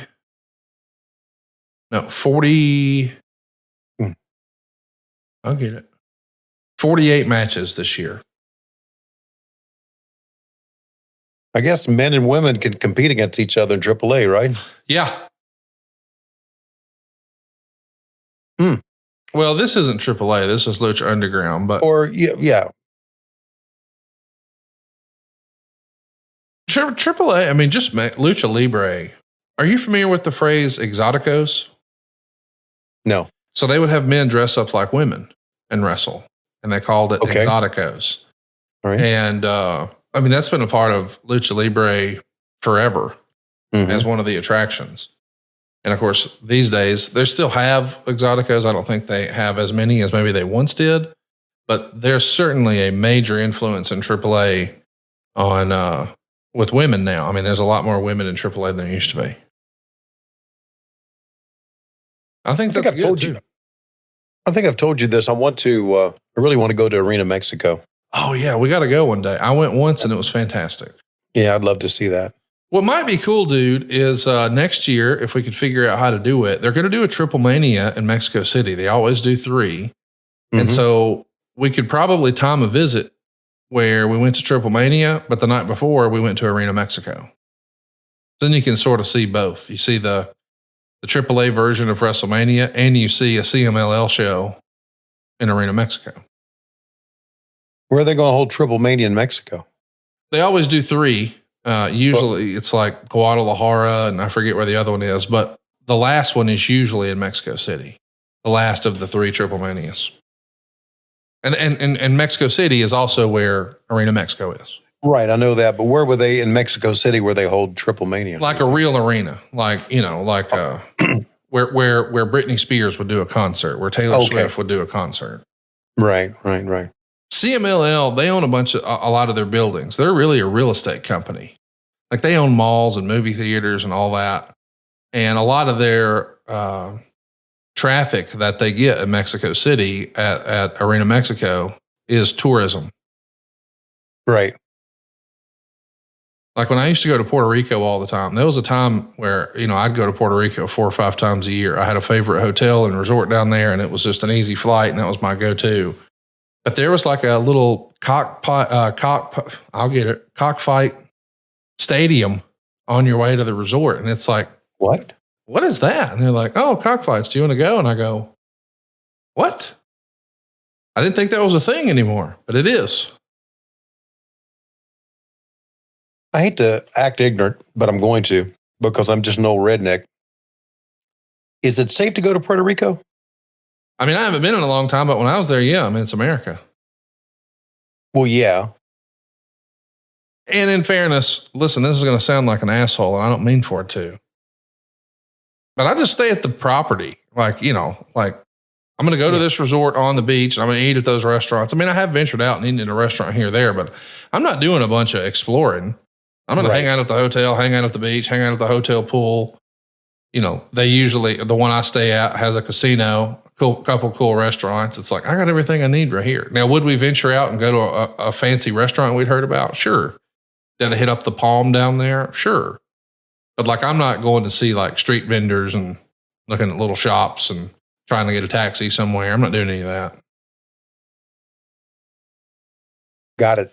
I felt really safe in Mexico City, though. I mean, I know that, my mom, she's probably a lot like Lois. Well, what about the cartel? I'm like, Mom, I'm not all that worried about that. Going to watch wrestling. Yeah. Lois recently was in Chicago. Did she get shot? No, first time ever. Really? She loved it. And she had certainly heard it's the murder capital of the United States and all this. And then she went and had a great time. That's right. That's something. I just think, and maybe, and I'm not saying, listen, I'm a dude, so what the fuck? Who am I to say this? But I do think there's the same age where, that mother gene just kicks into overdrive and it's like, okay, calm down, Mom. We're going to be all right. Yeah, that's the case. And then she says, well, it's a great place to visit and I wouldn't want to live there. The old cliche? Yeah. I said, we're not living there. No. We don't have to live there. No. Okay. So is this Tiger Mask version 10 or something like that? No. I think that guy who just jumped off was Bengala. Oh, okay. Ricky Marvin. Could be wrong on that. That's who I think it is. Hey, we got some more questions here. Let's hit some of these. Bobby wants to know, where do you prefer to announce wrestling, Tony? Ringside, ramp, or standing? Well, I prefer to stand, but you can't stand at ringside, so it's kind of tough. I really enjoy the doing it in Dallas at the Esports Stadium, because we had these real tall chairs in the back and they were just really way too tall, and I just stood in the back, so I enjoyed that. So, but as far as locations, ringside's the best place to do it. By the way, I want to give everybody a heads up. I hope I'm not speaking out of turn here, but when All In Arlington tickets go on sale or All In Texas tickets go on sale, I'm going to encourage you to jump on that, because the rumor and innuendo is there might be some programming that's a part of that esports stadium as well. And I've never seen it. So I definitely want to see a stadium show in America for AEW, but I also want to visit that esports stadium, because I've never even been to one of those. Yeah. So I'm excited that I'm going to get to do that with you guys next year in Texas. Pretty cool. A lot of gamer chairs around and everywhere. It was a pretty cool place. I really, really enjoyed it. Is this wait a minute. I know that person. Yes, you do.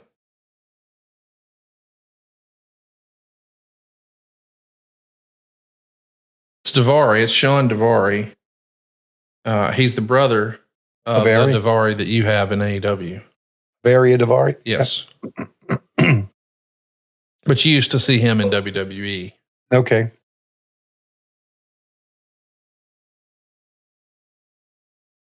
This is probably one of Phoenix's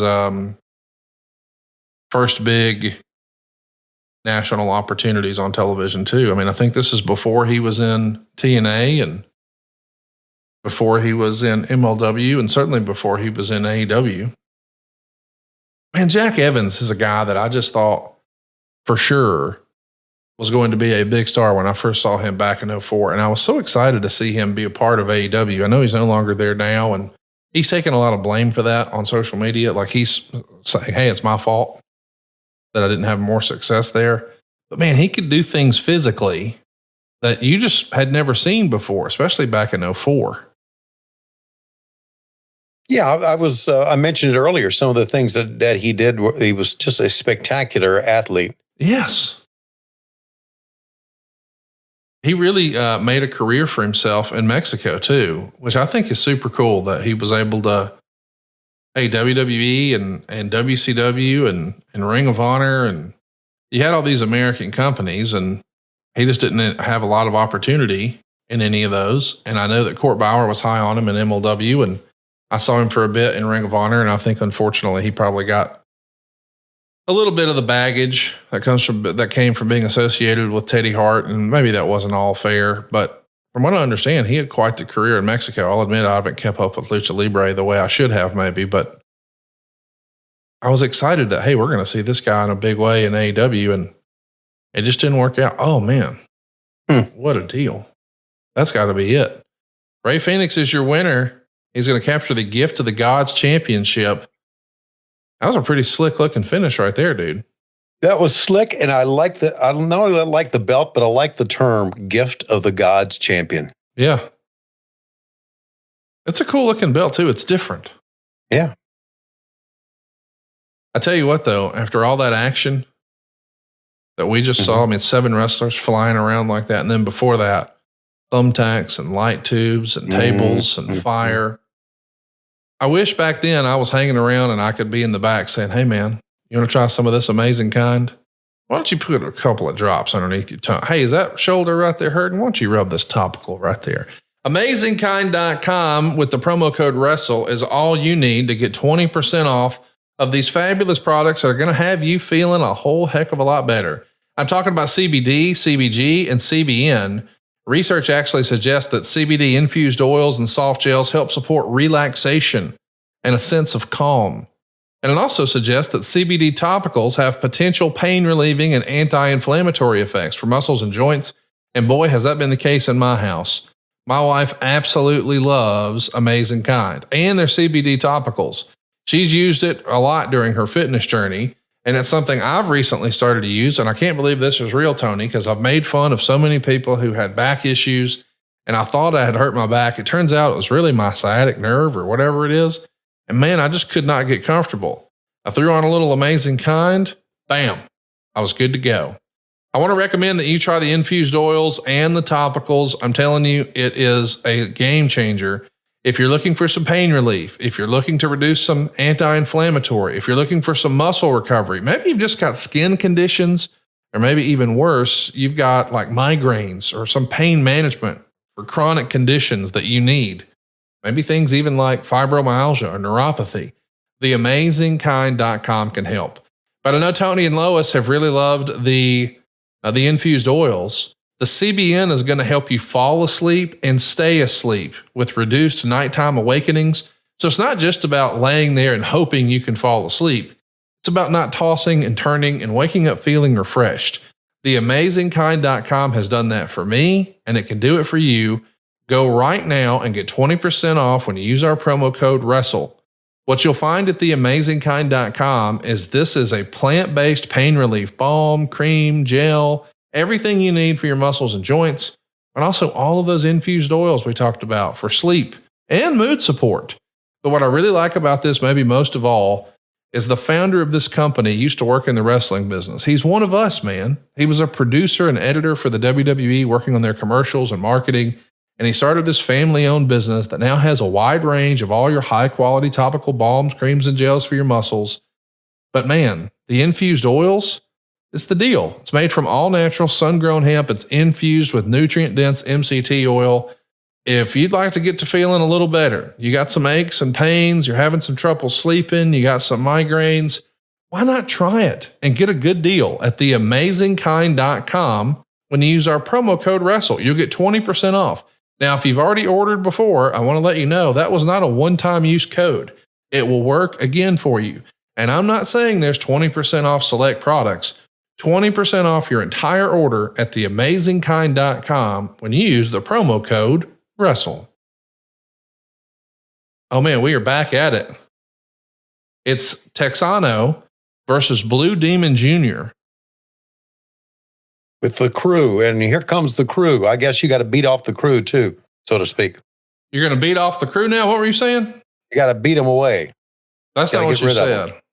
I know what I said, and I know what you think I meant, but you didn't, because I know how your mind is. You got a terrible mind. 1, 2, and a 2 count. No, I mean, the guys were attacked. Here's what I'm saying. Let's say you and I are sitting here having a conversation in my home studio in my office here in Guntersville, Alabama. And all of a sudden a guy comes in, maybe multiple guys, maybe a crew of guys run in. I wouldn't say to myself, I know what to do. Let me just beat all these guys off right fast. I wouldn't run and get lotion and start, Mr. Miyagi and their wings. I wouldn't do that. It wouldn't even cross my mind. Do you know you are the podcasting equivalent of Don Callis? Am I? Is that a compliment? Yeah. Well, kind of. You're just full of shit. Okay. I'll take it. Okay. It feels factual. Mm. We got a few questions here that we want to hit. Aaron Sheen wants to know, Tony, what are your thoughts on deathmatch wrestling? Is there a place for it, or is it just not your cup of tea? Aaron, I've never seen deathmatch wrestling, but by the sounds of it, it's not my cup of tea. You just saw it a few minutes ago with Vampiro and Conan. That was deathmatch. Oh, that's deathmatch wrestling? Yes, sir. Okay. Now and then. Of all the weapons that are sort of classics in wrestling, we're seeing a kendo stick now. Yeah. Earlier today, we've seen chairs, we've seen tables, we've seen thumbtacks, we've seen light tubes, we've seen fires. I know that occasionally WWE will use the steps or the stairs into the ring. Certainly, we've seen the announce tables used. We've seen steel cage. Is there one thing that you would say, okay, of all the weapons, of all the gimmicks, if you will, in wrestling, the one I don't want is that one? Which one would be the one you would be most hesitant to partake in, Tony? Well, I think it'd be the light tubes. Yeah. And or maybe second would be the thumbtacks. I'd go light tubes, then fire. Well, fire, yeah. Because fires, you can't control fires. This is Chavo Guerrero. Yeah. I think they're calling him Chavito. Hey, you know what? We're probably not doing this justice. Silva, why don't you jump on and tell us about Blue Demon? Because I know that he is a big star, and this is Blue Demon Jr. But I mean, it's a big deal in Lucha Libre, and we'd sort of talked over this. Silva, you got any context on Blue Demon? No, Blue Demons, it was massive back in the 60s and 70s with his actual cinematic screen movies. He was like Elvis, right? He was like Elvis, and his dad was like Elvis, and who had multiple movies that would always put him in a situation where he would have to save the damsel in distress and do a little detective work and stuff, and he would dress in suits and have the mask on. It was such a cool look. And then his legit son, which is this guy right here, slipped right into the boots and has done tremendous work and made a name for himself and kind of kept the legacy alive for the family. And honestly, like from there, I've lost touch to even know if this guy has children or anybody that's going to keep the name alive. But Blue Demon is a huge deal. Have you seen those photos, Tony, of Blue Demon in a suit wearing a mask? Like from the movies and stuff? I'll have Silva pull some of those pictures because he really was like, remember how this is obviously more your day than mine, but Elvis got hot in music and then they immediately transitioned into Hollywood and started just cranking out a bunch of different movies. Well, they did that for Blue Demon back in the day. And he would always be the hero. My understanding is at times almost like a James Bond type. Like he's that level of, I'm a sharp dresser, but I'm also a badass and I'm here to beat up the bad guys. But he would do it in a suit and a lucha mask, Tony, which is hilarious to me. Well, if you're over, right? Yeah, absolutely. Yeah. This is going to be our main event. And this is for the Lucha Underground Championship. We've got Prince Puma, who you know these days in AEW as Ricochet. Right. And he's going to be taking on Mil Morates. Screwed that up. And he's Judas Macias in TNA. He works in MLW sometimes. So this is going to be our main event. And it gets 4 stars. It's called the Terrific Main Event. Not the match of the year, but a damn fine way to cap off Ultima Lucha. So here we go. This is going to be our main event. Mil Muertes with Katrina.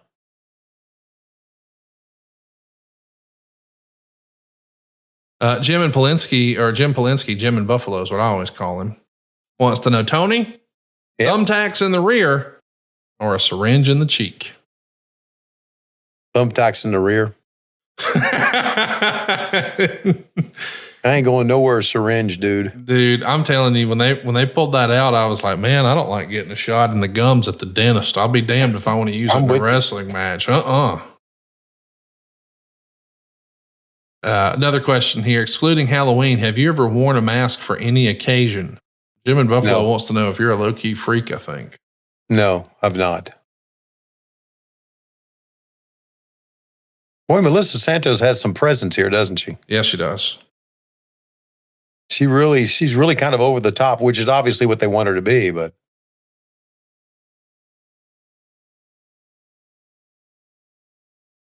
Okay. So this is Sammy Guevara. That's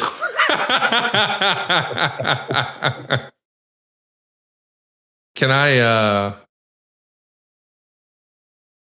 Go ahead. Well, I wonder if I should even do this. Well, it's never stopped you before.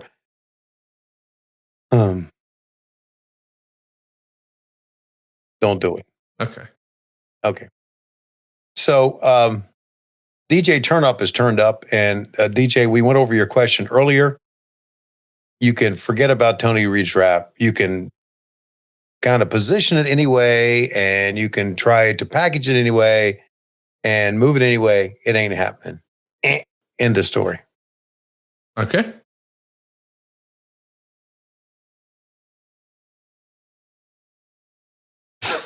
I don't know why that tickles me, but it does.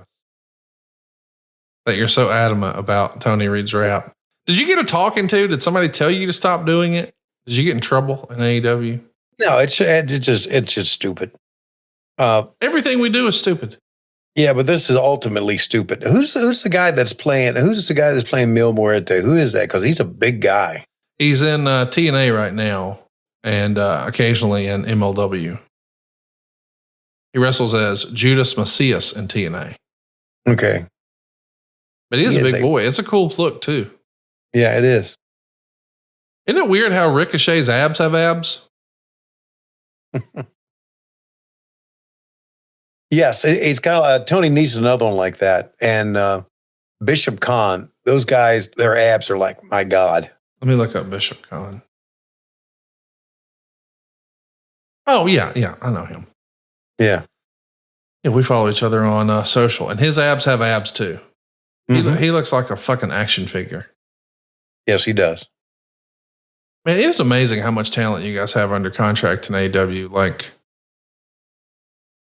oh, I know. It's great for the wrestling business and the industry. It was really weird that there were people who, seemed to be upset last week that AEW got a renewal. It's like, dude, this is good for not just the cons, not just the company, not just the talent in the industry and the hundreds of jobs that have been created, but it's great for the whole freaking industry. And it's great for fans. Like, I love the idea that, folks have another place to go and get a fresh coat of paint. Like, if AEW didn't exist, would Cody Rhodes be where he is today? I don't know. Nope. I mean, I can't say for certain that it wouldn't happen, but I can't say for certain that it would either. So I'm glad it exists. And, conversely, what would Daniel Bryan be doing in WWE? And look at the great stuff he's done in AEW. And how about this as a reminder? I know this isn't popular, and because all the tribalism is crazy. Swerve Strickland, who's been a real bright spot in all of AEW, he didn't jump ship. They cut his ass. And he came over here and continued and became the world champ. Like, it's so great that AEW exists. Look at all the great stuff that Swerve has done that we may not have seen if there wasn't an AEW.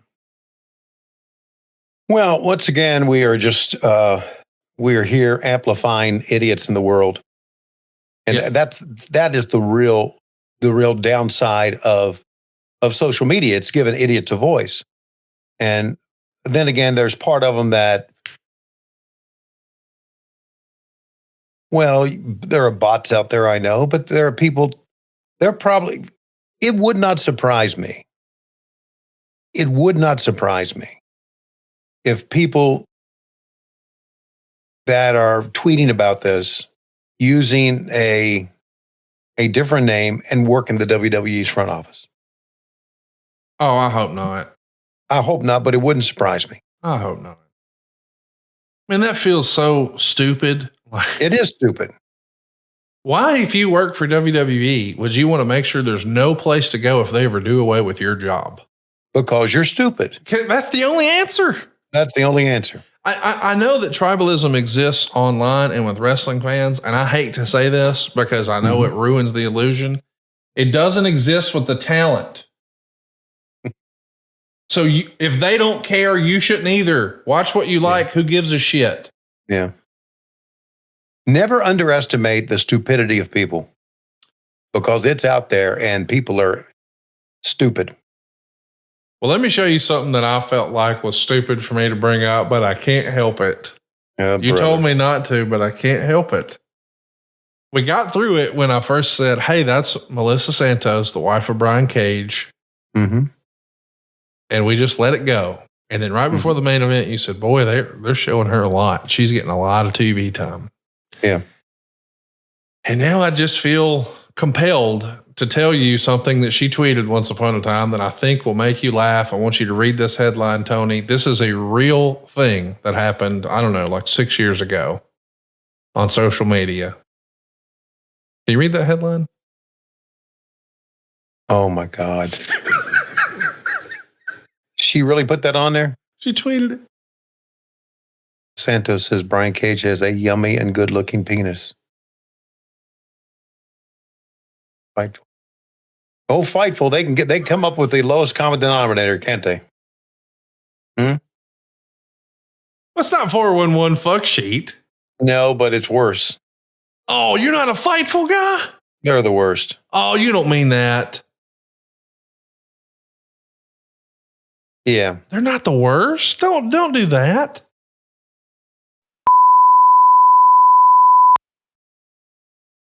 You do? Yeah. I can say a friend. Man, we don't like hang out, but when I see him, it's like, hey man, how's it going? He's a friendly guy. Well, what's your hate? He's a stooge. You're a stooge. No, I'm not a stooge.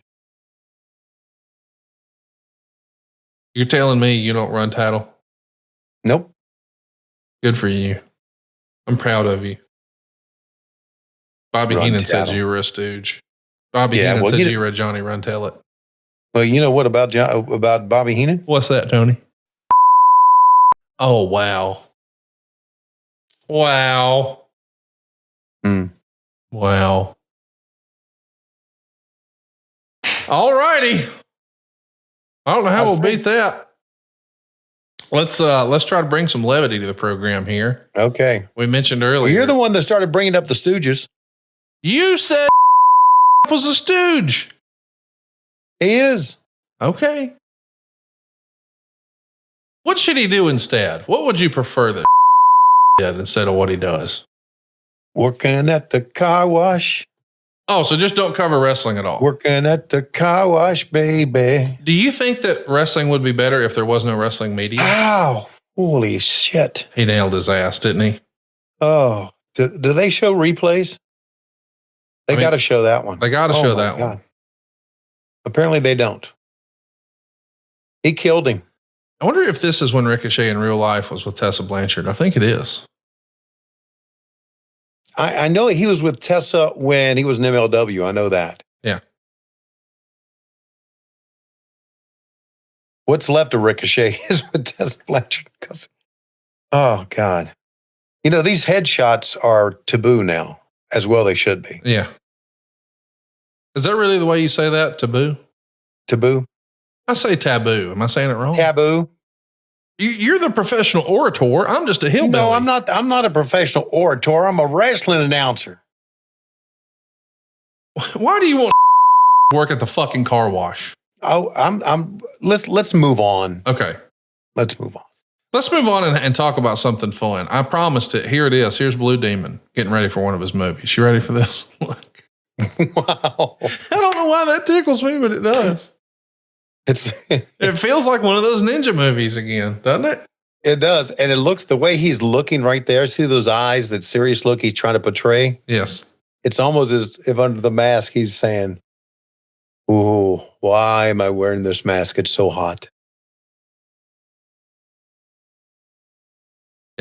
Well, we're watching a badass main event here. Oh, look, there's some of the movie posters from back in the day from Blue Demon. How great is that? La Mafia Amarilla. La Invasion de los Muertos. I don't know what any of that fucking shit means, but I picked out the word invasion. I got that, and I got mafia. Silva, what the fuck does this mean? You want to ask Heather and let us know? It's Amarilla Mafia, and it's the invasion of whatever it is. Invasion of the Dead. Of the dead. Okay. El Muerto. El Muerto. Listen to that motherfucker roll them R's. Let's watch the goddamn wrestling. Oh, foul's finish. How about that?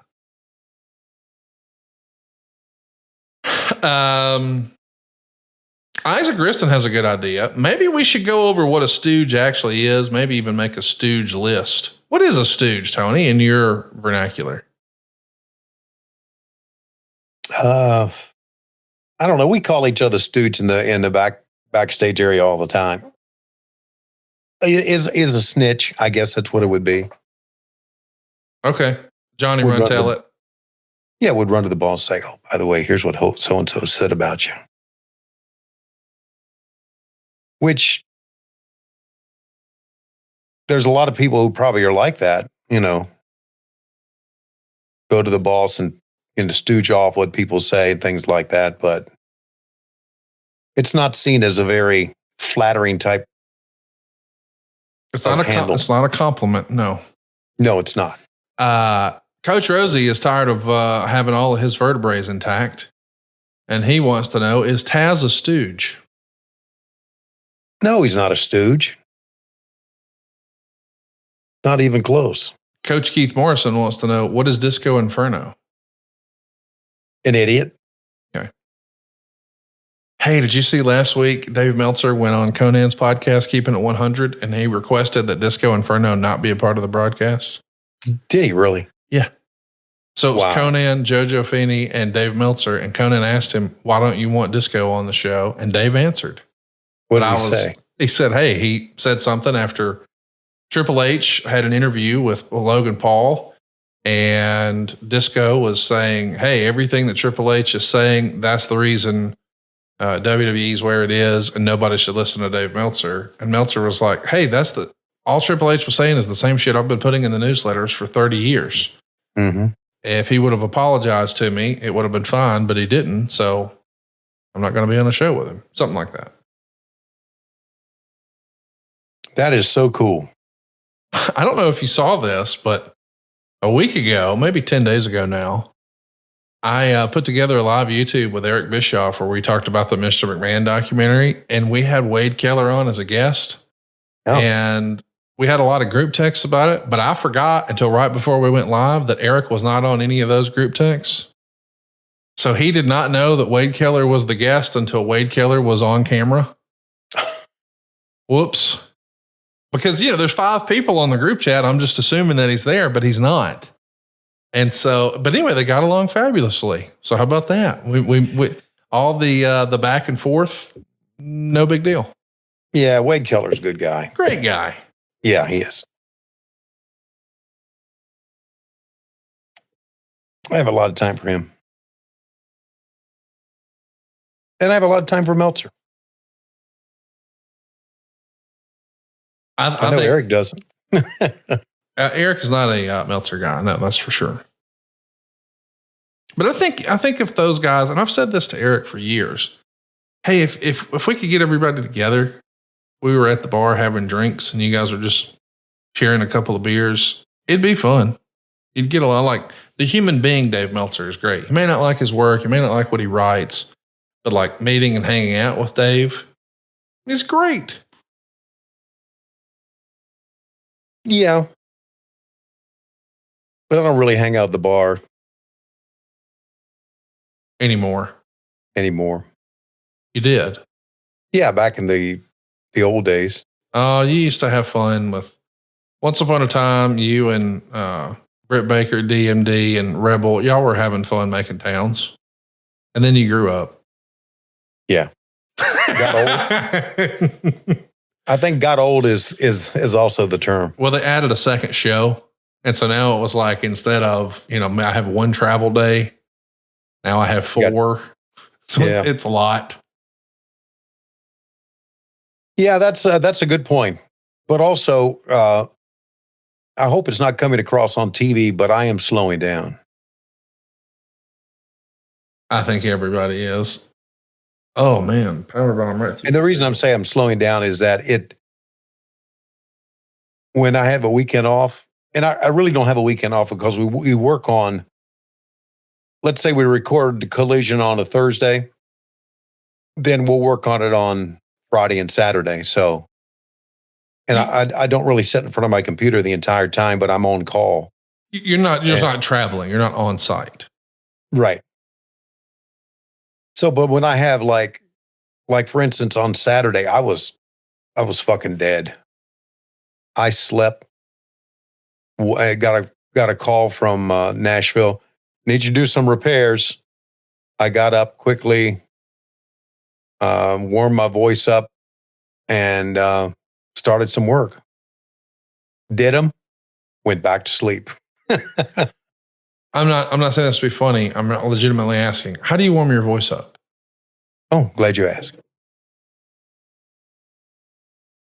It's a device called Dr.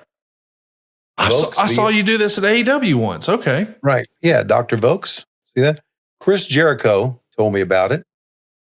And it said it brought him back from laryngitis.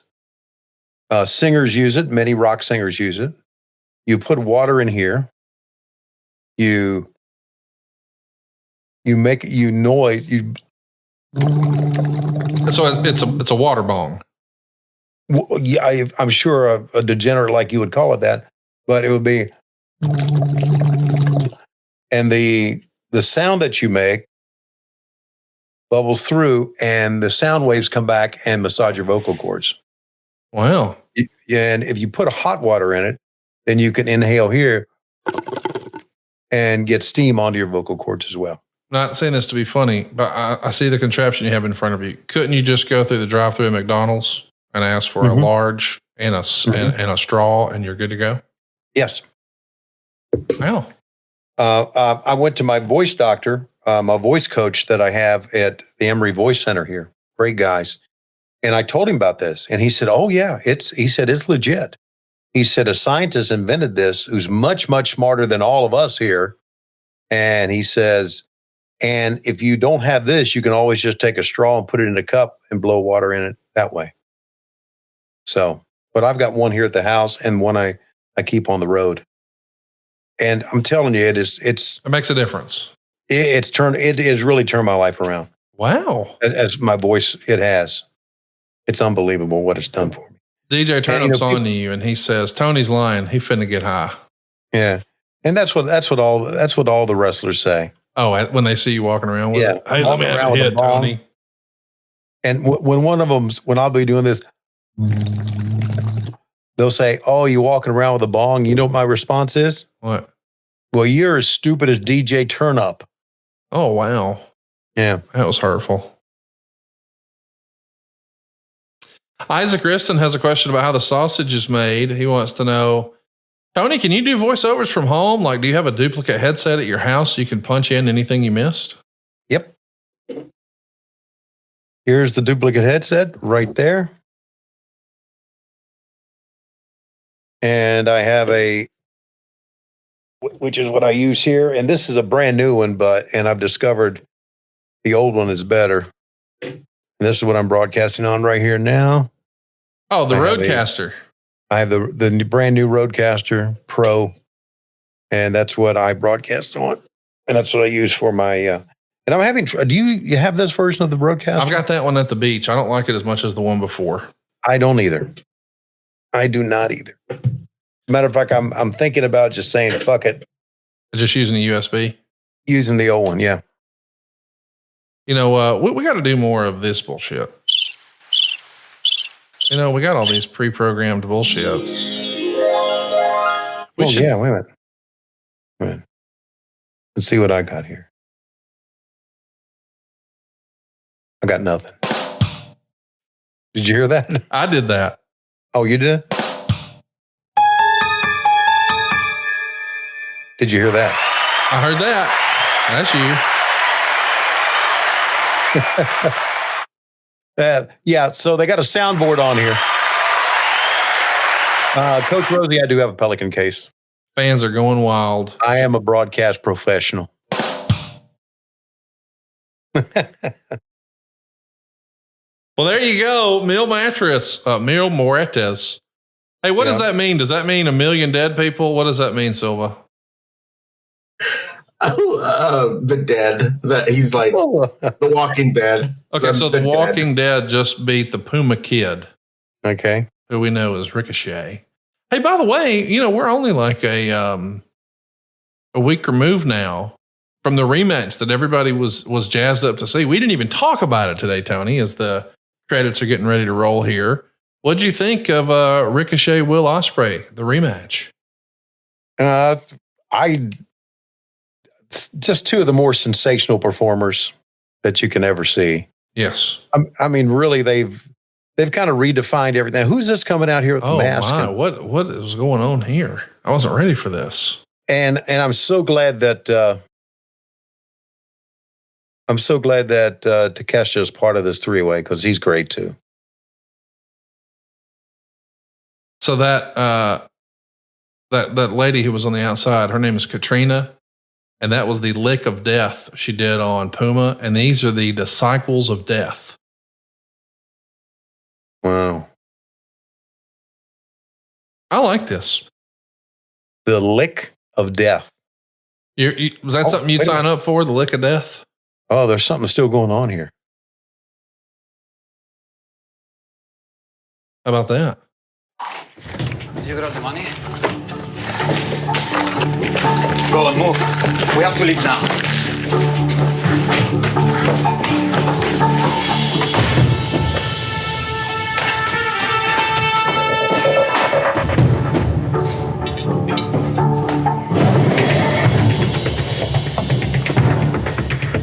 It was a Red Bull he grabbed off his desk. He loaded up a duffel bag with his checkbook and stacks of cash. And now they're piling into an SUV. There's a horse trailer attached. There's a small hole in the side. Oh, look at there. That's Matanza sporting a leather mask. Now a big montage here. It's Ray Fenix getting into a classic Trans Am. Wow. That's a cool look. That is a cool look. Or Firebird, rather.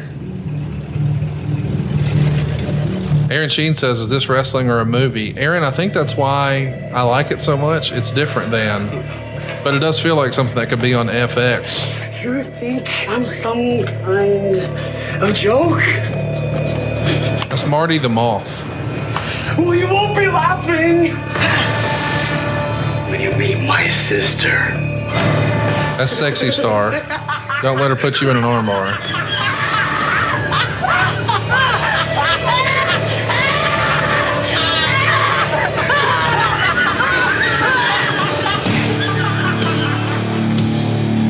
Son of Havoc, that's Matt Cross, I think. We're going to get those titles back. M-Dog 20. See you down the open road. That's Angelica he's talking to on the dirt bike. Another cool guy. Almost sounded like that voice was dubbed. It did. What do you say, babe? One last ride? Maybe he's got a headset at home.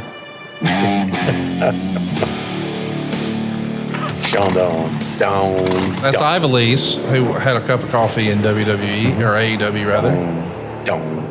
That's Aerostar and Drago. Wow. My friend.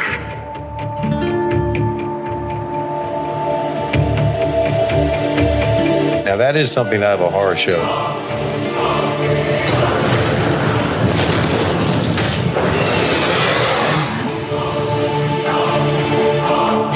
This would be fun to watch in a theater. Yeah, this is. Oh,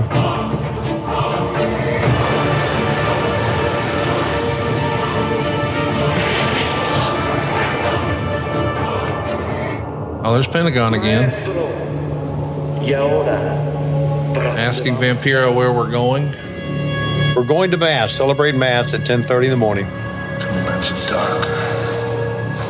Oh. I don't know how much darker it can get than what we saw.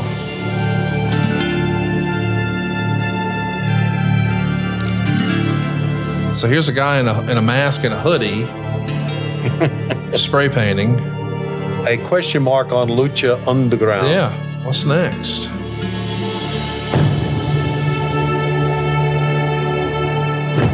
Oh. The lights are shutting off behind Dario here. He's got a headache. Looks like he's in pain.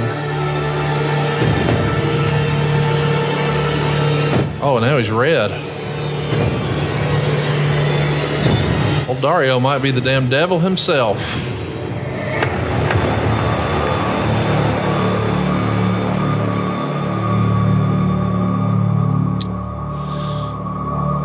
Dude, Mark Burnett, Robert Rodriguez, that was super cool. I really enjoyed that. Aaron Sheen says, I dig this. I actually wish American wrestling was more like this. DJ Turnup says, I thought Lucha Underground was great and different. Why didn't they continue? I think it lost money. I just don't think they figured out a way to make it profitable. Yeah. Man, that was super fun. Aaron Sheen even says, I definitely want to see more Lucha Underground. It's wrestling unlike I've ever seen before. I agree, man. Super fun. I'm glad we got to see it. I hope you guys will go check out Lucha Underground. They were way ahead of their time. And unfortunately, Tony, it feels like it's about that time. Well, there's only one way to sign us off, and that would be to bring Dave Silva on here and sign us off. You see your name? You see your name? Yeah, El Grande Ding-a-Dong.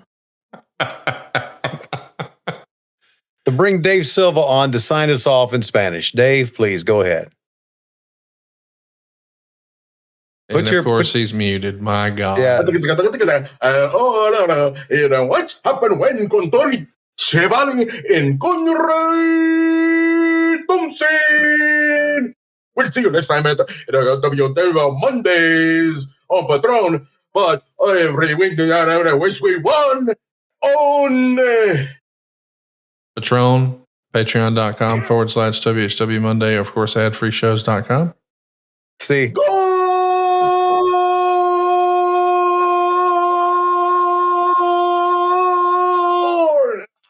What would you do with 2 house payments? Tony Schiavone here to tell you about SaveWithConrad.com. When you refinance with Save with Conrad, you can do so with confidence, knowing not only will you get a great rate, but you will get to skip 2 house payments. You don't need perfect credit, and there's no money out of your pocket. Find out how we can help you skip 2 today at SaveWithConrad.com. NMLS number 2129, Equal Housing Lender. SaveWithConrad.com.